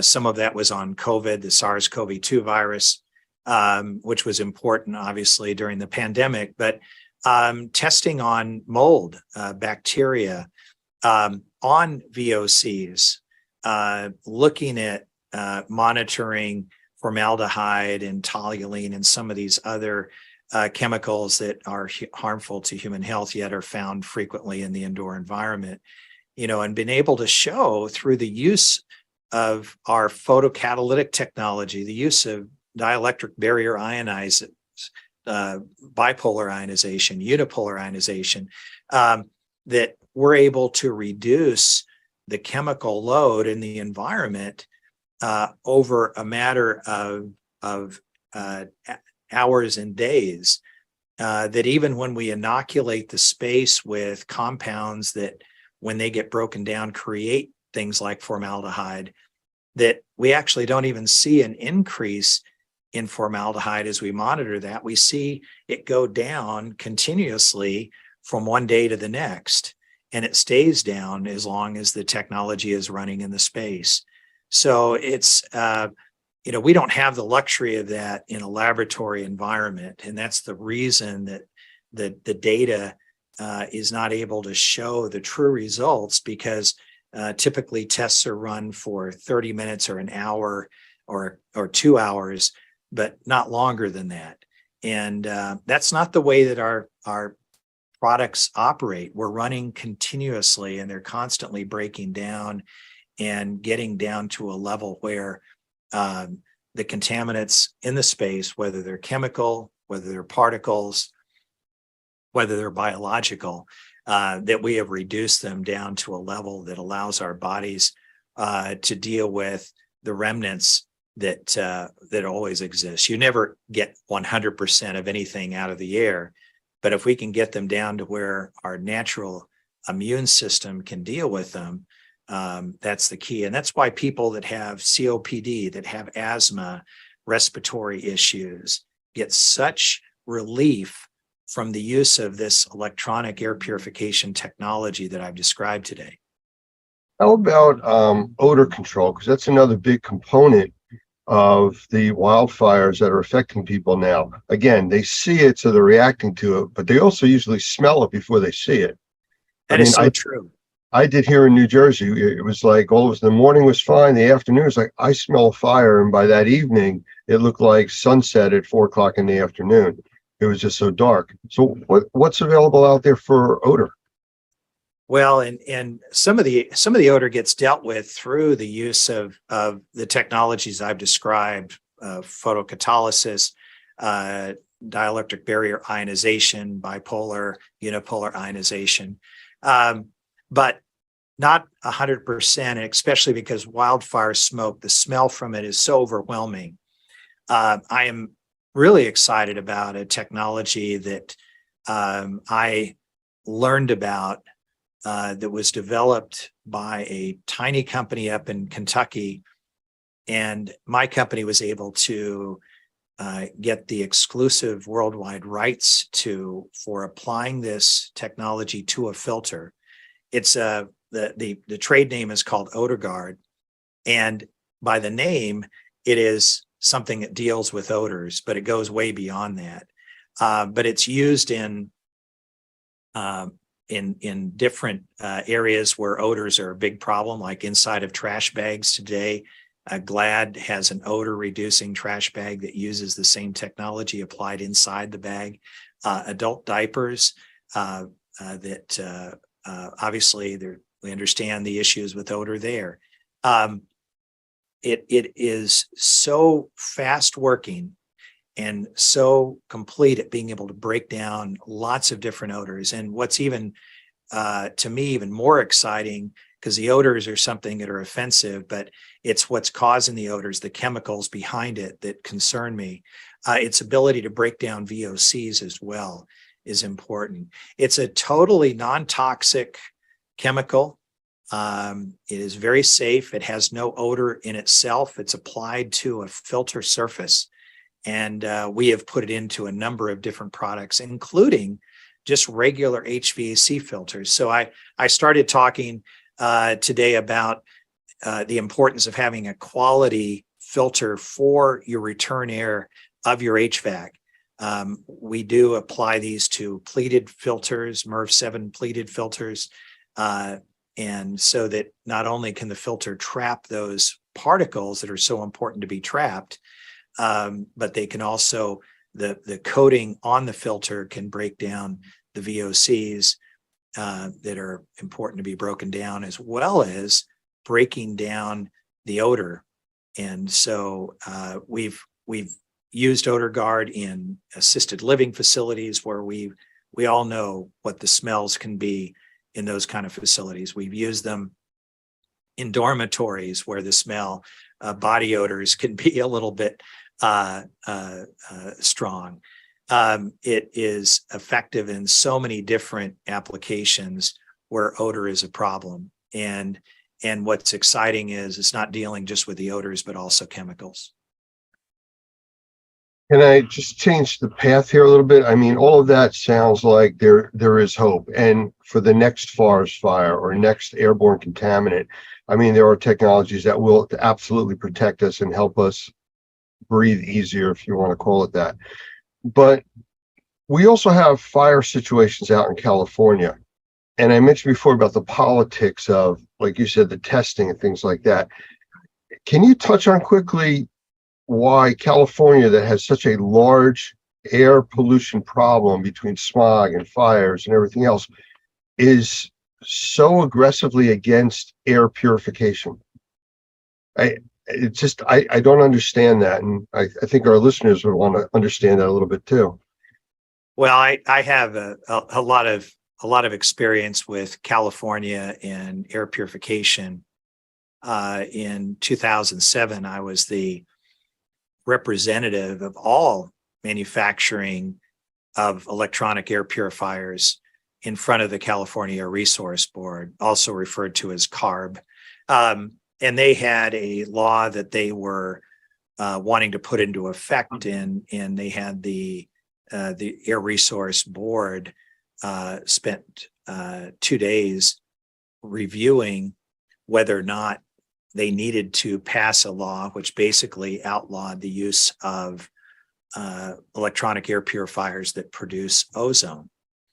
And I think there was a misunderstanding because California has had a big issue with air pollution. I spent the first year of my college education at a school in California before moving to Purdue to finish my college career. And I remember so well just being 4 miles from the mountains north of Los Angeles and not even seeing them for the first 2 months that I was at the school. And all of a sudden, one day they appeared on the skyline. Pollution used to be and this was in the 70s, much worse than it is today. So I give a lot of credit to California for taking steps, whether it's car emissions, whether it's factory emissions. They have done everything that they possibly can. But there was the misconception was that pollution oftentimes is measured by measuring ozone because it's an easy gas to measure. The nitrogen oxides that are created through automobile smoke, much, much harder to measure. And what's interesting is that other pollutants, as they rise, ozone rises with them. It's I call it the fireman that fights the fire. Ozone is created naturally in nature as pollution rises because the ozone helps to break down the pollution. So it's by wanting to get rid of ozone, it's kind of like saying we want to get rid of firefighters because every time we see a fire, there's a fireman there. So obviously, if we got rid of the fireman, we wouldn't see any more fires. But the comment that was made to me by a number of the Air Resource Board members, these are also government officials in the different areas of California from San Diego to north of Sacramento. And I sat down with every single one of them in their offices to talk about this. One of them mentioned to me, I said, I don't understand why we would want to generate ozone when we've been working so hard to get ozone out of our state. And I had to correct him to say, you've been working to get pollution out of your state. Ozone is not the pollution. Elevated levels of ozone aren't good, but the elevated levels of ozone are there because of the pollution that you have. They ultimately decided to pass the law against air purifiers that generate ozone. And therefore, that is one low-level ozone. We're talking about levels that the EPA said are safe and natural, that are found outdoors in very pristine parts of the world every day. There's no place around the world that doesn't have a low level of ozone except indoors, that they would not allow ozone to be generated in air purifiers.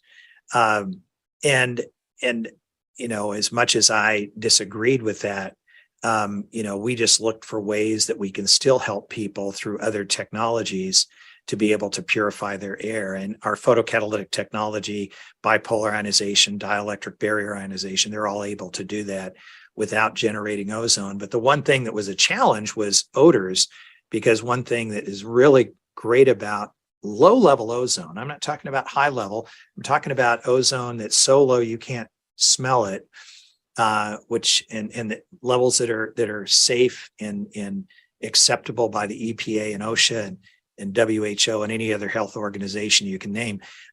It's great at breaking down odors. And that's one of the things I loved about it, and not having access to it for people who live in California was disappointing. But that's one of the great things that we found with OdorGuard and the ability to break down odors. So we're able to create products that people in California can use with high quality filtration, with odor reduction through the use of our OdorGuard technology, and then incorporating these other technologies like photocatalysis and bipolar ionization. Well, I appreciate that, and thank you for answering that question. We're almost out of time here. Is there anything that you'd like to sum up with? I know we covered quite a bit and extremely informative. The technology side, I think, is something that people need to hear and understand so they don't just wear the paper towel mask and think they're protected. So true. I mean, one of the things that I say about technology is nature uses a lot of different mechanisms to keep things clean. Don't get locked into just one technology. Filtration's important, but it's not the be all to end all. Use a multi-technology strategy, and there's a lot of wonderful technologies out there. I'm proud of what we've been able to put into products, but there's some excellent products out there. But look at what they do, look at their test data, make sure it's real, filter inside of a box. Is it doing something? Yes, but is it enough? Absolutely not. You need to do more than that. So I appreciate the opportunity to speak to you today, Lance, and be on this this webinar, and hopefully this benefits some people that listen to it. Absolutely, Alan. And I want to thank you for the time you spent with us, the great information. And I look forward to doing more interviews with you in the future. Thanks so much. And we are back again with Steve Hergott this time, who's been a Normie member for a long time now. And Steve, we've done a lot of interviews in the past, and I've always enjoyed doing them, especially when I ask you about HVAC. I think that's your world, and my world. And we're going to go there today. But I do want to mention that you are an author. You have a published book, Healthy Harmless Homes. Correct. Want to do a shameless plug and hold up your book I'll there do real a quick? plug. I happen to bring a copy with me today, so There you go. I wrote this right before COVID. It's a primer on indoor air quality, and it's focused on HVAC solutions to indoor air quality problems. So that's the theme of this book. So here it is.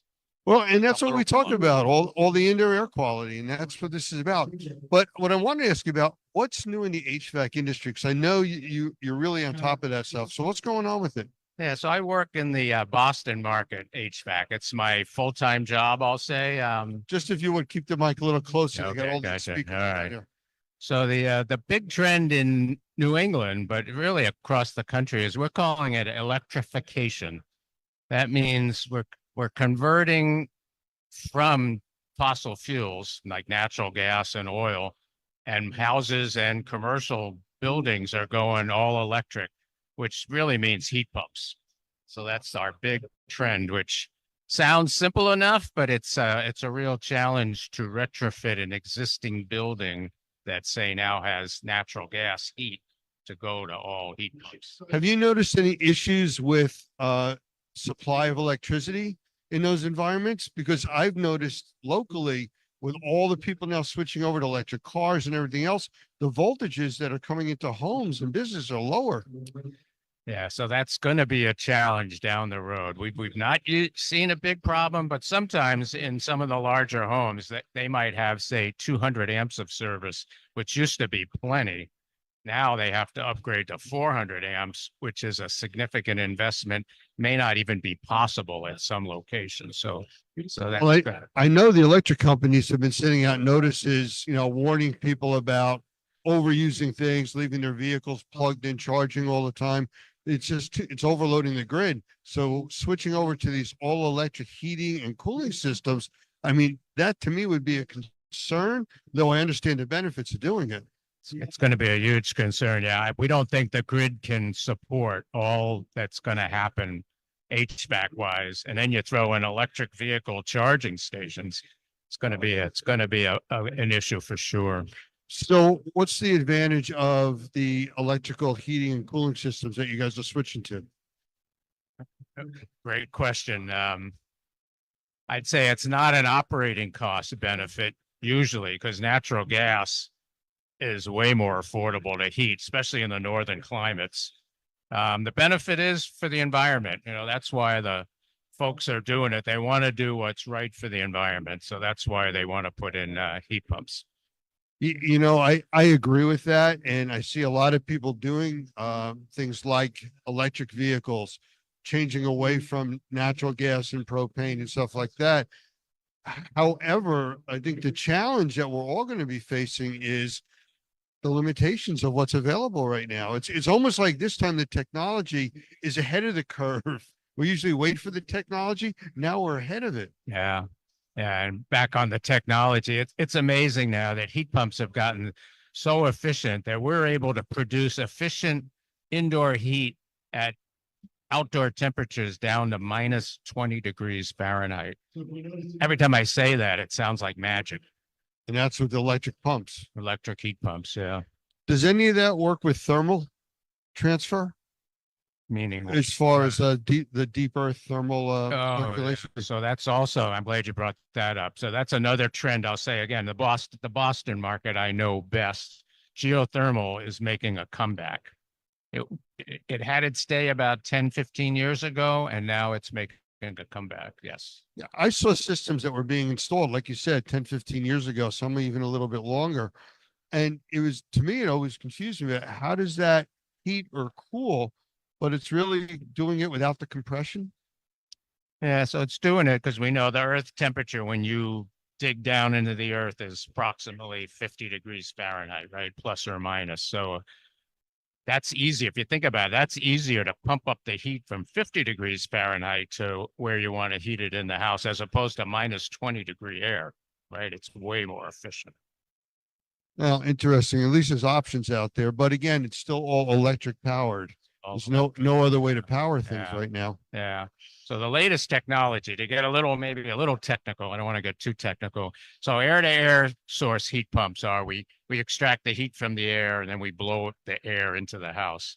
Air-to-water heat pumps are now getting more popular and being brought to America from Europe.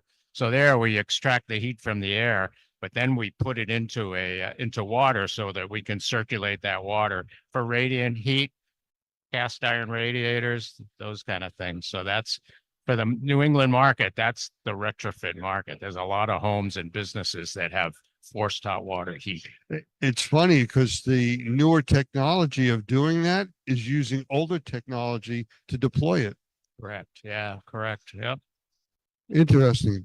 That's a big twist. That's a big twist. So how does any of that affect indoor air quality? Because now you're getting away from forced air. Yeah. That's another great question and a great point. So when we have forced air heating and cooling in a home, we can filter the air, we can humidify the air, we can dehumidify the air, we can filter the air, we can add air purification technology. Yeah. But if we have forced out water heat, then none of that applies. We need portable type indoor air quality. So standalone equipment. Standalone equipment. I mean, even things like just ceiling fans help in those situations. Ceiling fans help. Correct. Yep. So, well, interesting. So is that in your book? Things that we're talking about? That's not in my book. That's probably the next book, I've either got to upgrade. Okay. I either have to upgrade this book, right, and put some more chapters in it, or write another book. But all that takes time. I wish I had more time, but. Well, I think that's going to be the sequel to this book, because this one is good. Yeah. And the sequel of just all this new stuff that is really just now starting to come out. Yeah. I don't know if it's in the industry or not. Have you seen anything with AI, the artificial intelligence, in the heating system for cooling? Yeah. So I get a weekly magazine called the HVAC News. Almost every week now, there's articles about AI either being used by contractors or being used by manufacturers. Yes, definitely. When we do our classes, we talk about a lot of the technology and the changes. And whenever we mention AI, I'm not dealing with that. I want nothing to do with it. I don't understand it. And unfortunately, we're in a world that things are changing so quickly. you don't have a choice. Don't have a choice. No. You know, No. it's you can't fear the technology. You have to embrace it, because left behind's not even a valid term any longer. You know, if you don't. Yeah, I've actually started experimenting with it. So almost every day now, I ask a question of my AI app on my phone, and it's been fun. I've even got my wife doing it. I never thought she'd go down that road, but she's even have fun with it. It's truthfully in everything we do. There's a company out there now that's handling the AI development of most cars developed in Europe, some coming over to the US. Main chain stores, restaurants are now using that for their online ordering. You don't even know you're talking to a computer, and they're taking your order, answering your questions. So it's there. You have to use it. And I can understand where HVAC is definitely going to be there. I know years ago we had computers controlling our temperature in commercial buildings and relative humidity and making adjustments. So it's been there, it's just more advanced now. Yeah, it's almost a little scary because we have to, like you said, we have to stay up with the technology. The older I get, I feel like it's more and more of a challenge to stay up with the technology. Yeah, but to stay engaged in this industry, Yeah. you know, and truthfully, it's concerning, but it's also an exciting time for the industry, Yeah. because there's so many advancements and so many things making healthier, safer, cleaner environments for people. And then you toss in the government, and the Department of Energy is involved. So right now we're phasing out the current refrigerant that is used in all HVAC equipment, which is called R410A. That's phasing out the end of December. And starting January 1st, all manufacturers have to use new refrigerants that are friendlier to the environment. So again, it's September already, and we're not being educated yet by the manufacturers about what's coming at us in January. Will the newer refrigerants work in the older equipment?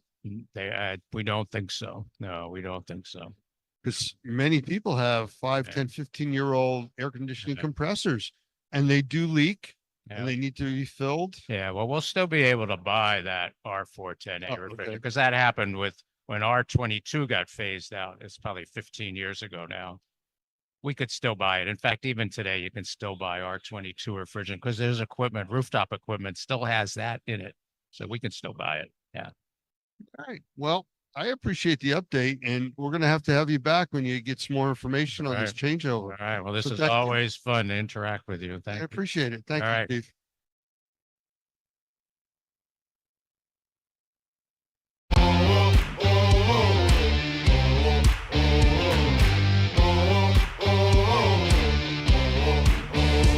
Hello and welcome to episode 25 of Trade Talks Unlocking the Experience.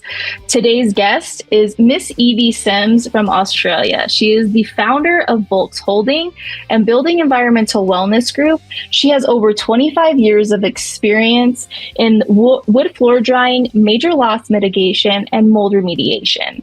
She created the Building Restoration Inspection Institute for industry training.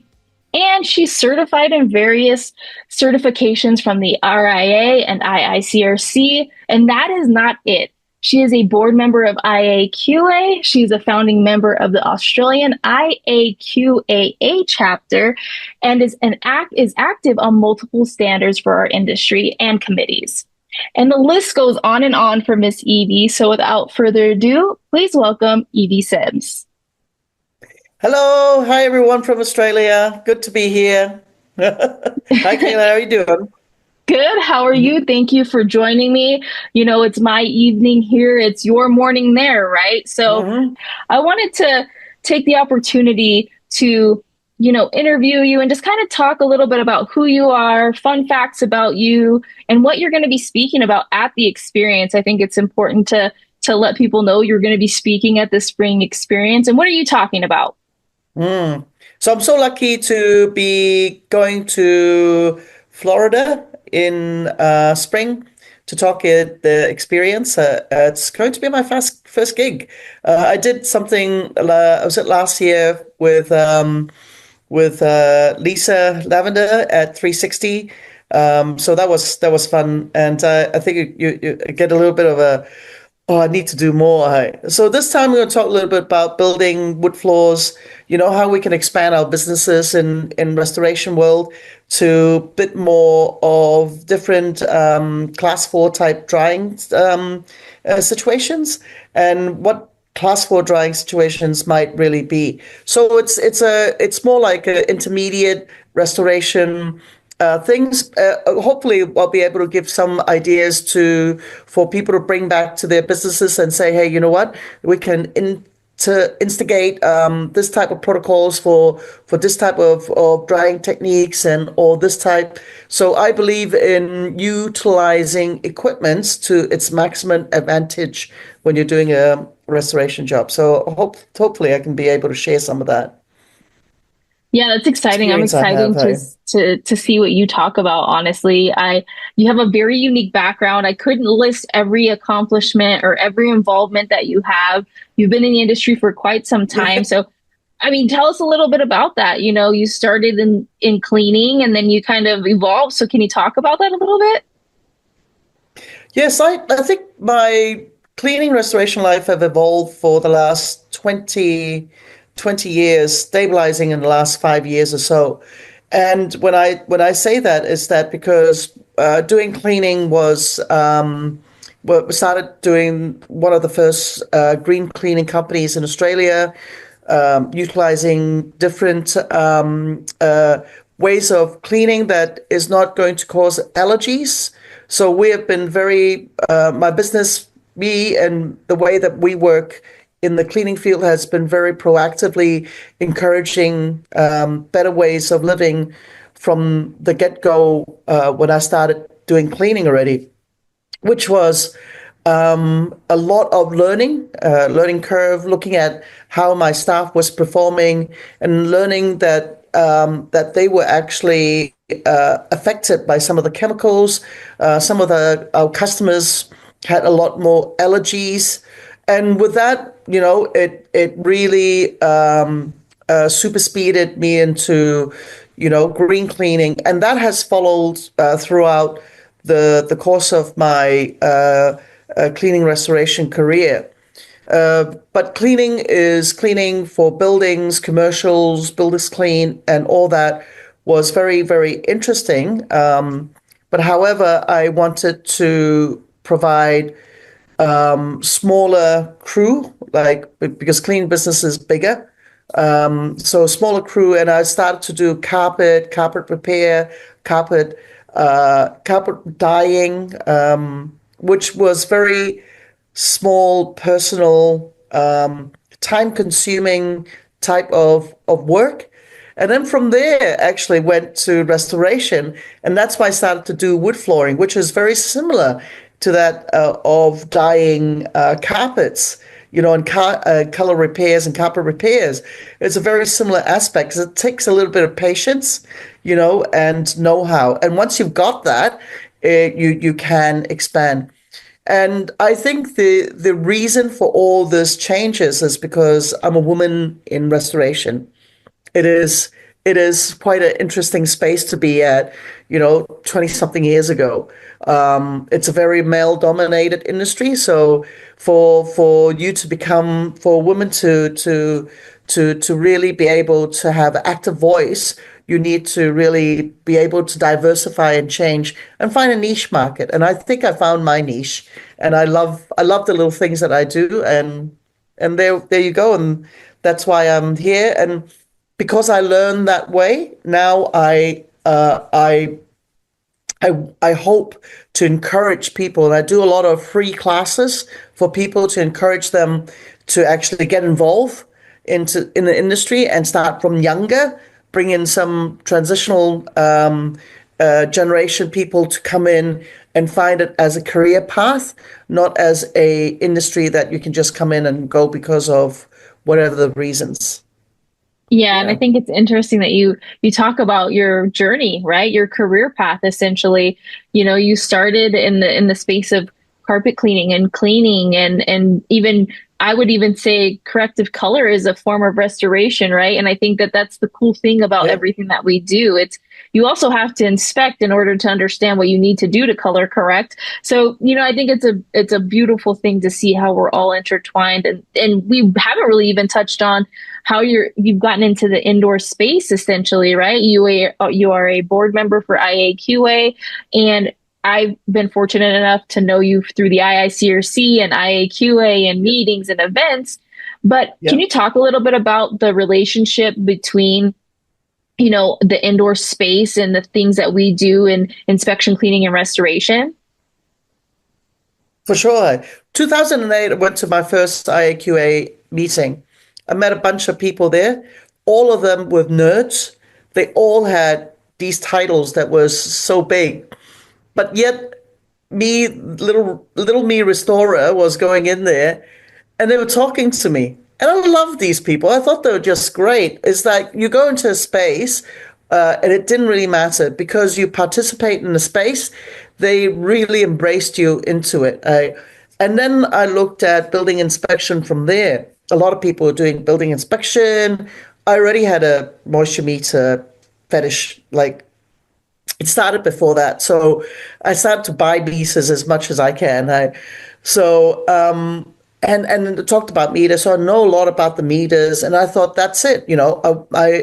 My transitional space from doing the next phase of my life should be really looking at how I can assist people, because most of the things is that you get a lot of people that goes in, they restore things, and then they walk away. Most of the homeowners and the people actually don't know what to do next. What's the next pathway that they're supposed to do? And I thought that, that would be really good if I can start looking at, which I'm already doing, starting at that time, to look at inspections and stuff. And then I thought my career as I move on would become a consultant. In 2014, I started the full consultants phase. I still did my specialty work, which is wood floor drying.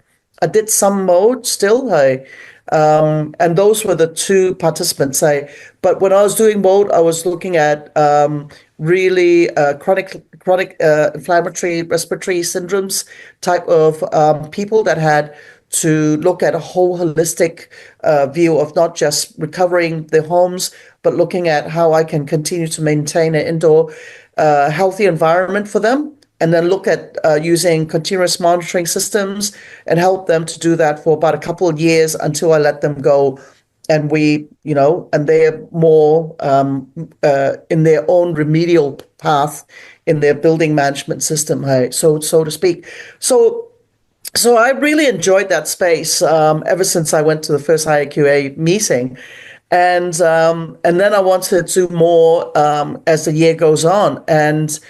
And I reached out at one point to Jay and said, I'm really interested in seeing how I can get more involved. And luckily, in a couple of years, he mentored me for a while to be able to get on to sit on the nomination, and got nominated as one of the board members for IAQA. And prior to that, we looked at Australia and thought, Australia didn't have a chapter. We've got, one thing that IAQA is very good at is that we're indoor air quality consultants. And we are very good at merging a whole bunch of people that's already in the space, your industrial hygienists, your occupational hygienists, your building inspectors, your building science people, the restoration people, and all that people. We're very good at being the interperson people to nurture all these people together. And I thought that would be really good in Australia. So in Australia, everybody just went, let's do it together. And we formed the Australian chapter in 2016 with Dr. Claire Bird being one of its president, and I being one of the first directors of it. And then she's carried the flag to all the different presidencies now. So it's very exciting. They had the first conference just a couple of months ago. Oh, how cool. It's so cool to see how everything has evolved, right? How exciting. And I think that's a really cool thing about us being in different parts of the world. We can learn from one another and take pieces and make our immediate environment that much better, right? We all have something to learn from one another, which that's one thing I really appreciate about you is you've never stopped educating yourself or never stopped pushing yourself to that next limit, which is so cool to see. Speaking of all of this, I know a lot of people know you for your Restore background and your IAQ background, but what's something that might surprise people about yourself? Are you like a secret, artist of some sort? Do you like to sing? Are you like, do you like to play football? What is something fun about yourself that you love to share with everybody? So I'm a hockey fanatic at the moment. So I go. We have a bunch of 25 ladies that has summer and winter sessions that we go and do. And we went to Pan Pacific last 2 years ago. We came in second, and this year we came in third. I don't know why we keep on playing different age group. We're not on the age group that we're supposed to. We always play about 10 years or 15 years younger. I think we're trying to test ourselves, but it is fantastic. I think kinship is one of the best things, and hockey, apart from hockey, is a really interesting sport. And I'm a little mad about hockey, less I'm mad about soccer. I don't play soccer, but I play hockey. But it's just that is that friendship that you get, that you spend with, so many people together. When we went to the Pan game, we had 17 women, and we went swimming in the morning. They had yoga in their rooms. We cooked, and then we went and played games for 7 days. Came back hurts, leg hurts. Especially when you're playing somebody, like you said, 10 or 15 years younger. But man, to play second and third with a group of women that's your age that are playing people that, are someone you should be mentoring essentially is nothing to sneeze at. And yes, of course, your body aches and stuff. So what you're saying is if you really needed to check somebody, you could do it, right? Like you can check them on the ice, you can check them in real life. Come on. I'll remember to just give you a hug when I see you. I won't even try that. Well, thank you so much for joining me today, Evie, and everybody else watching. We hope to see you at the experience April 8th through 10th at the Charlotte Harbor Event and Convention Center in Punta Gorda, Florida. You can register now at rnrmagonline.com. And as always, you can listen to this and other content and videos on YouTube, Apple, and Spotify. And if you're looking for updates and maybe even some articles from Evie or some highlights from her session, you can follow us on Facebook and LinkedIn and Twitter. And a very, very special thank you to Miss Evie today. This is Trade Talks, Unlocking the Experience. Thank you for joining us, and we look forward to seeing you very soon. I look forward to seeing everyone in Florida for the experience in April. Take care, everybody.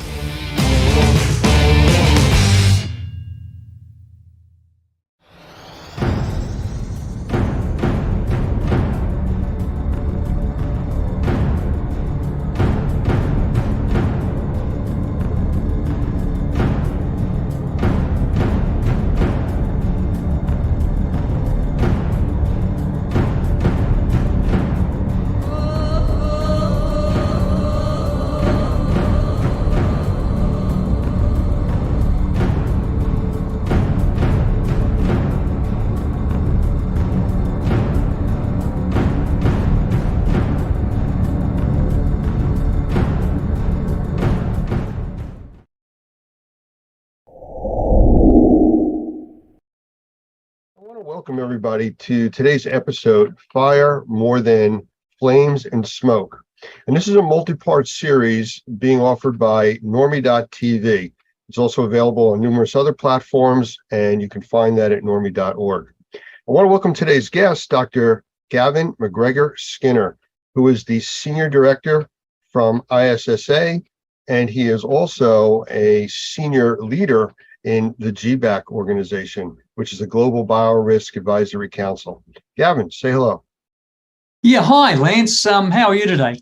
Good. And if I missed on the actual titles, please correct me and fill us in a little bit more about your background.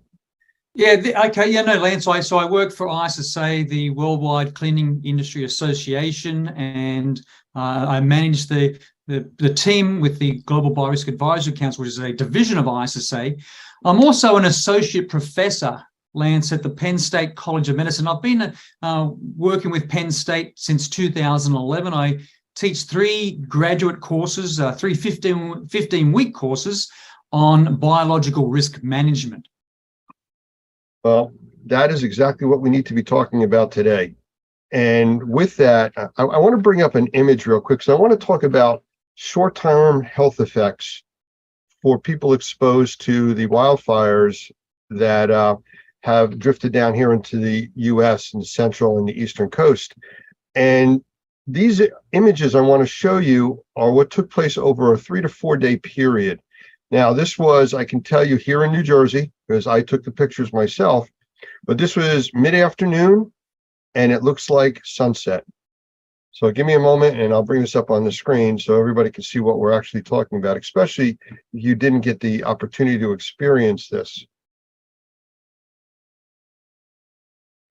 Are you able to see the images? Yes, I can, Lance. Well, as you can see, these are sunset looking type of images in the middle of the day with no clouds. Extremely thick smoke conditions. And this smoke was coming from probably up to 1,000 miles away up in Canada, all the way down to the coastal area of New Jersey. Now, from the reports and everything we got, it was even worse through the state of New York, Pennsylvania, which is closer to the Canadian border. So as far as health effects go, and I do want to mention one other thing. You've seen these images. I want to show you something graphical that we can then talk about. This was graphical data that I captured outside my home, actually, over a week period.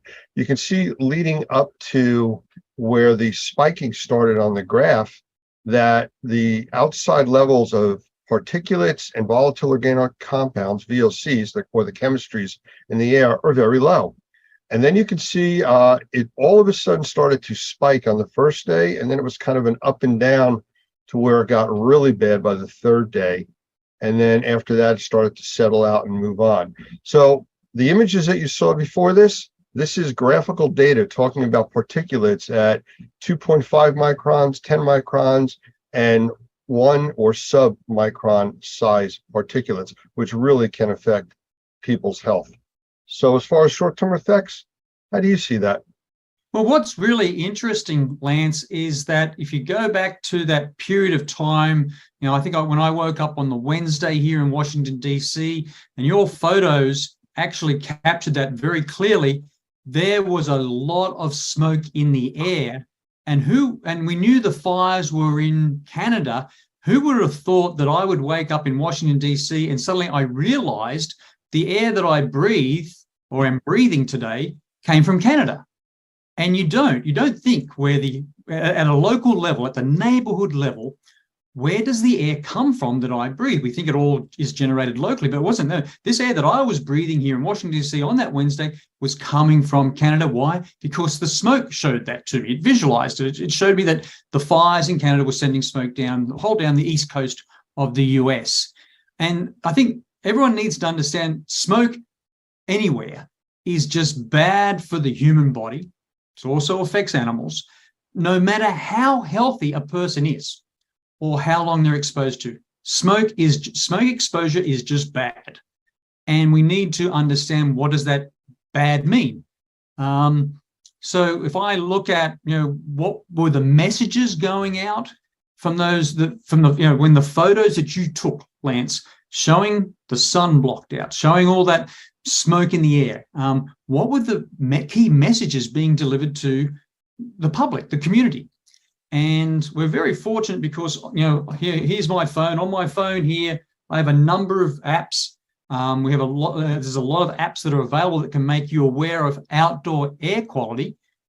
not very many, I think very few people would have apps on their phone for indoor air quality, but we have a lot of apps for outdoor air quality. And on my phone, I use the weather app. It's free. And if I click on the weather app for Washington, D.C., I can see what the air quality is, and it's monitored, and it's called the Air Quality Index, or AQI. So again, the weather app has it. It's online. Many other apps use the Air Quality Index. And we know that the air quality index around about 50 or less is considered healthy. We also know that sensitive and vulnerable people might notice ill effects to their health at levels as low as 51. And we know that from that air quality index, levels at 150 or greater are considered unhealthy for everyone. So what we saw, this air quality index uses 6 different color schemes. But you know, Lance, when I do my hazards identification, my risk assessments, I usually stick to the traffic light system, red, yellow, green, because that's universal. Everyone understands what red, yellow, green means. When you bring in other colors, it can be confusing. What is orange? What is purple? What is violet? That sort of thing. So there's 6 colors in the air quality index, and we started seeing maps on the news, on TV, on the websites, in newspapers, in the general media and social media. And a lot of people didn't understand what those 6 colors meant. But again, what we want to be really clear here, a level at 150 or above on the air quality index is considered unhealthy for everyone. And what we saw for the smoke from Canada, you know, places like New York, Washington, D.C., other locations went up into the 300s, even the 400s. And this air quality index, Lance, only goes to 500. It stops at 500. So when we saw the numbers up into 400s, that's never happened before. That's setting new records for many of those locations. Yeah, I guess the way you could equate that is when we actually deal with indoor air quality and we get particulate counts and mold in the environment and extremely high, it's almost like breathing soup. Yep. It's that thick. And the particulate size of this smoke is extremely concerning, because it goes deep into your lungs and is a direct access point into your blood system. This is really important, Lance. So if you look at, when you see smoke, like in the photos that you showed, we're concerned, and we saw this being talked about, you know, the hazards, the risks. It's about particles. And so smoke, even wildfire smoke, is harmful primarily because it contains airport particulate matter, these particles. And you saw on your graph that you showed, Lance, you know, these particles can be measured in microns, 10 microns, 2.5 microns, 1 micron down to 0.3 microns. Understand that the smallest grain of sand is still 40 times larger than a PM 2.5, a particulate matter 2.5 particle. The width of a human hair is about 50 microns. So as soon as you get down to 10, we can't see those with the human eye until we see lots and lots of particles together. So when you see particles at 2.5, 10, like you showed in your graph, all coming together, that's what causes the smoke. That's what gives us the visualization. Now, we have wildfires, forest fires, grass fires have been around for years, for centuries, and we have a lot of data. If we go back to, say, the 2020 California fires that turned the sky just like in your photo, Lance, an apocalyptic shade of orange is what I would call. It was emitted by more than 1 million metric tons of PM 2.5. In California in 2020, in those fires, that was a 2,360% increase above normal air, according to the California Air Resources Board.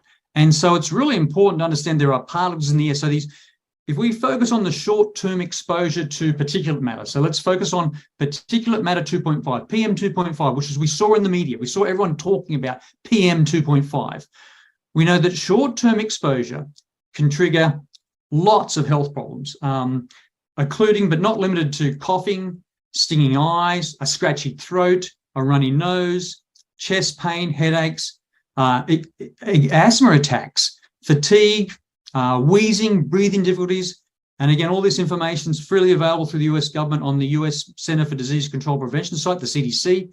But also, that, Lance, there's more serious impacts to the lungs and heart when you see particulate matter like PM2.5 in the air. You can have reduction in lung function, even in really healthy people.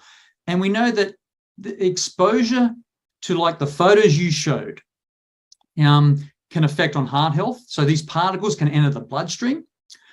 They can trigger inflammation, leading to either heart attacks and stroke. They can worsen the health of people who have conditions like diabetes. And we also know from research that Harvard University has studies, and there's other studies out there that have shown that wildfire smoke increases the risk from infectious diseases. So that in one Harvard University study that I'm familiar with, it estimated that the PM2.5, the particulate matter 2.5 emissions from the 2020 wildfires in the states of California, Oregon, and Washington State were associated with about a 12% increase in COVID cases and over an 8% increase in COVID deaths in 2020. You know, you mentioned about all the particulate, the information being released to the public and stuff, and everybody's focusing on particulates. I spoke with, in one of the other episodes that we did, a gentleman who is works on the federal side of the firefighting wildfire teams. He's actually a consultant now with all the jets that are out there dropping water and flame retardant materials. But I asked him the difference in the types of smoke coming out of Canada and from wildfires, and he says there's two different types. One is the type burning the forest, just like a campfire. You're burning logs and vegetation, stuff like that. The second type is when that forest fire creeps into industrial and residential areas and starts burning homes and factories and all the materials and chemistries there, that changes the smoke and the contamination to not just particulate, but VOCs, volatile organic compounds, all the chemistries that are now airborne and being burned and converted to other things entering our lungs. That's really important, Lance, because the messages that were being delivered about the fire, the wildfire smoke in the air just recently focused on particles. It didn't focus on chemicals. It didn't focus on volatile organic compounds. We didn't see them being measured or reported in real time. Yes, we know the measurements were taken, but that information wasn't made available. And I think it would have been much more responsible, because we saw the smoke in the air. You took the photos of the smoke in the air, it turned the sun orange, it turned the sky dark gray, and I saw it here in Washington, D.C., where I live. A few measurements to say, yes, we've got particles, but do we have other chemicals? I didn't see that data available. We know from studies, there's a good 2022 review in the Journal of Climate Change and Health. And the problem with these studies in these journals, that a lot of the community, a lot of just the public can't access these journals, because you've got to be a subscriber, you've got to pay money. So it's really important that we do think videos like this, Lance, to take those studies and sort of translate and synthesize the information so that everyone understands what's being done. And that's not done enough. But so if we go back to a 2020 review in the Journal of Climate Change and Health that probably most people haven't seen, they found that there were long-term effects of wildfire with PM2.5 exposure. And those long-term effects included higher risks of respiratory disease, but also cancer. And so it's really interesting that we now look at, okay, so again, the air where I am now in Washington,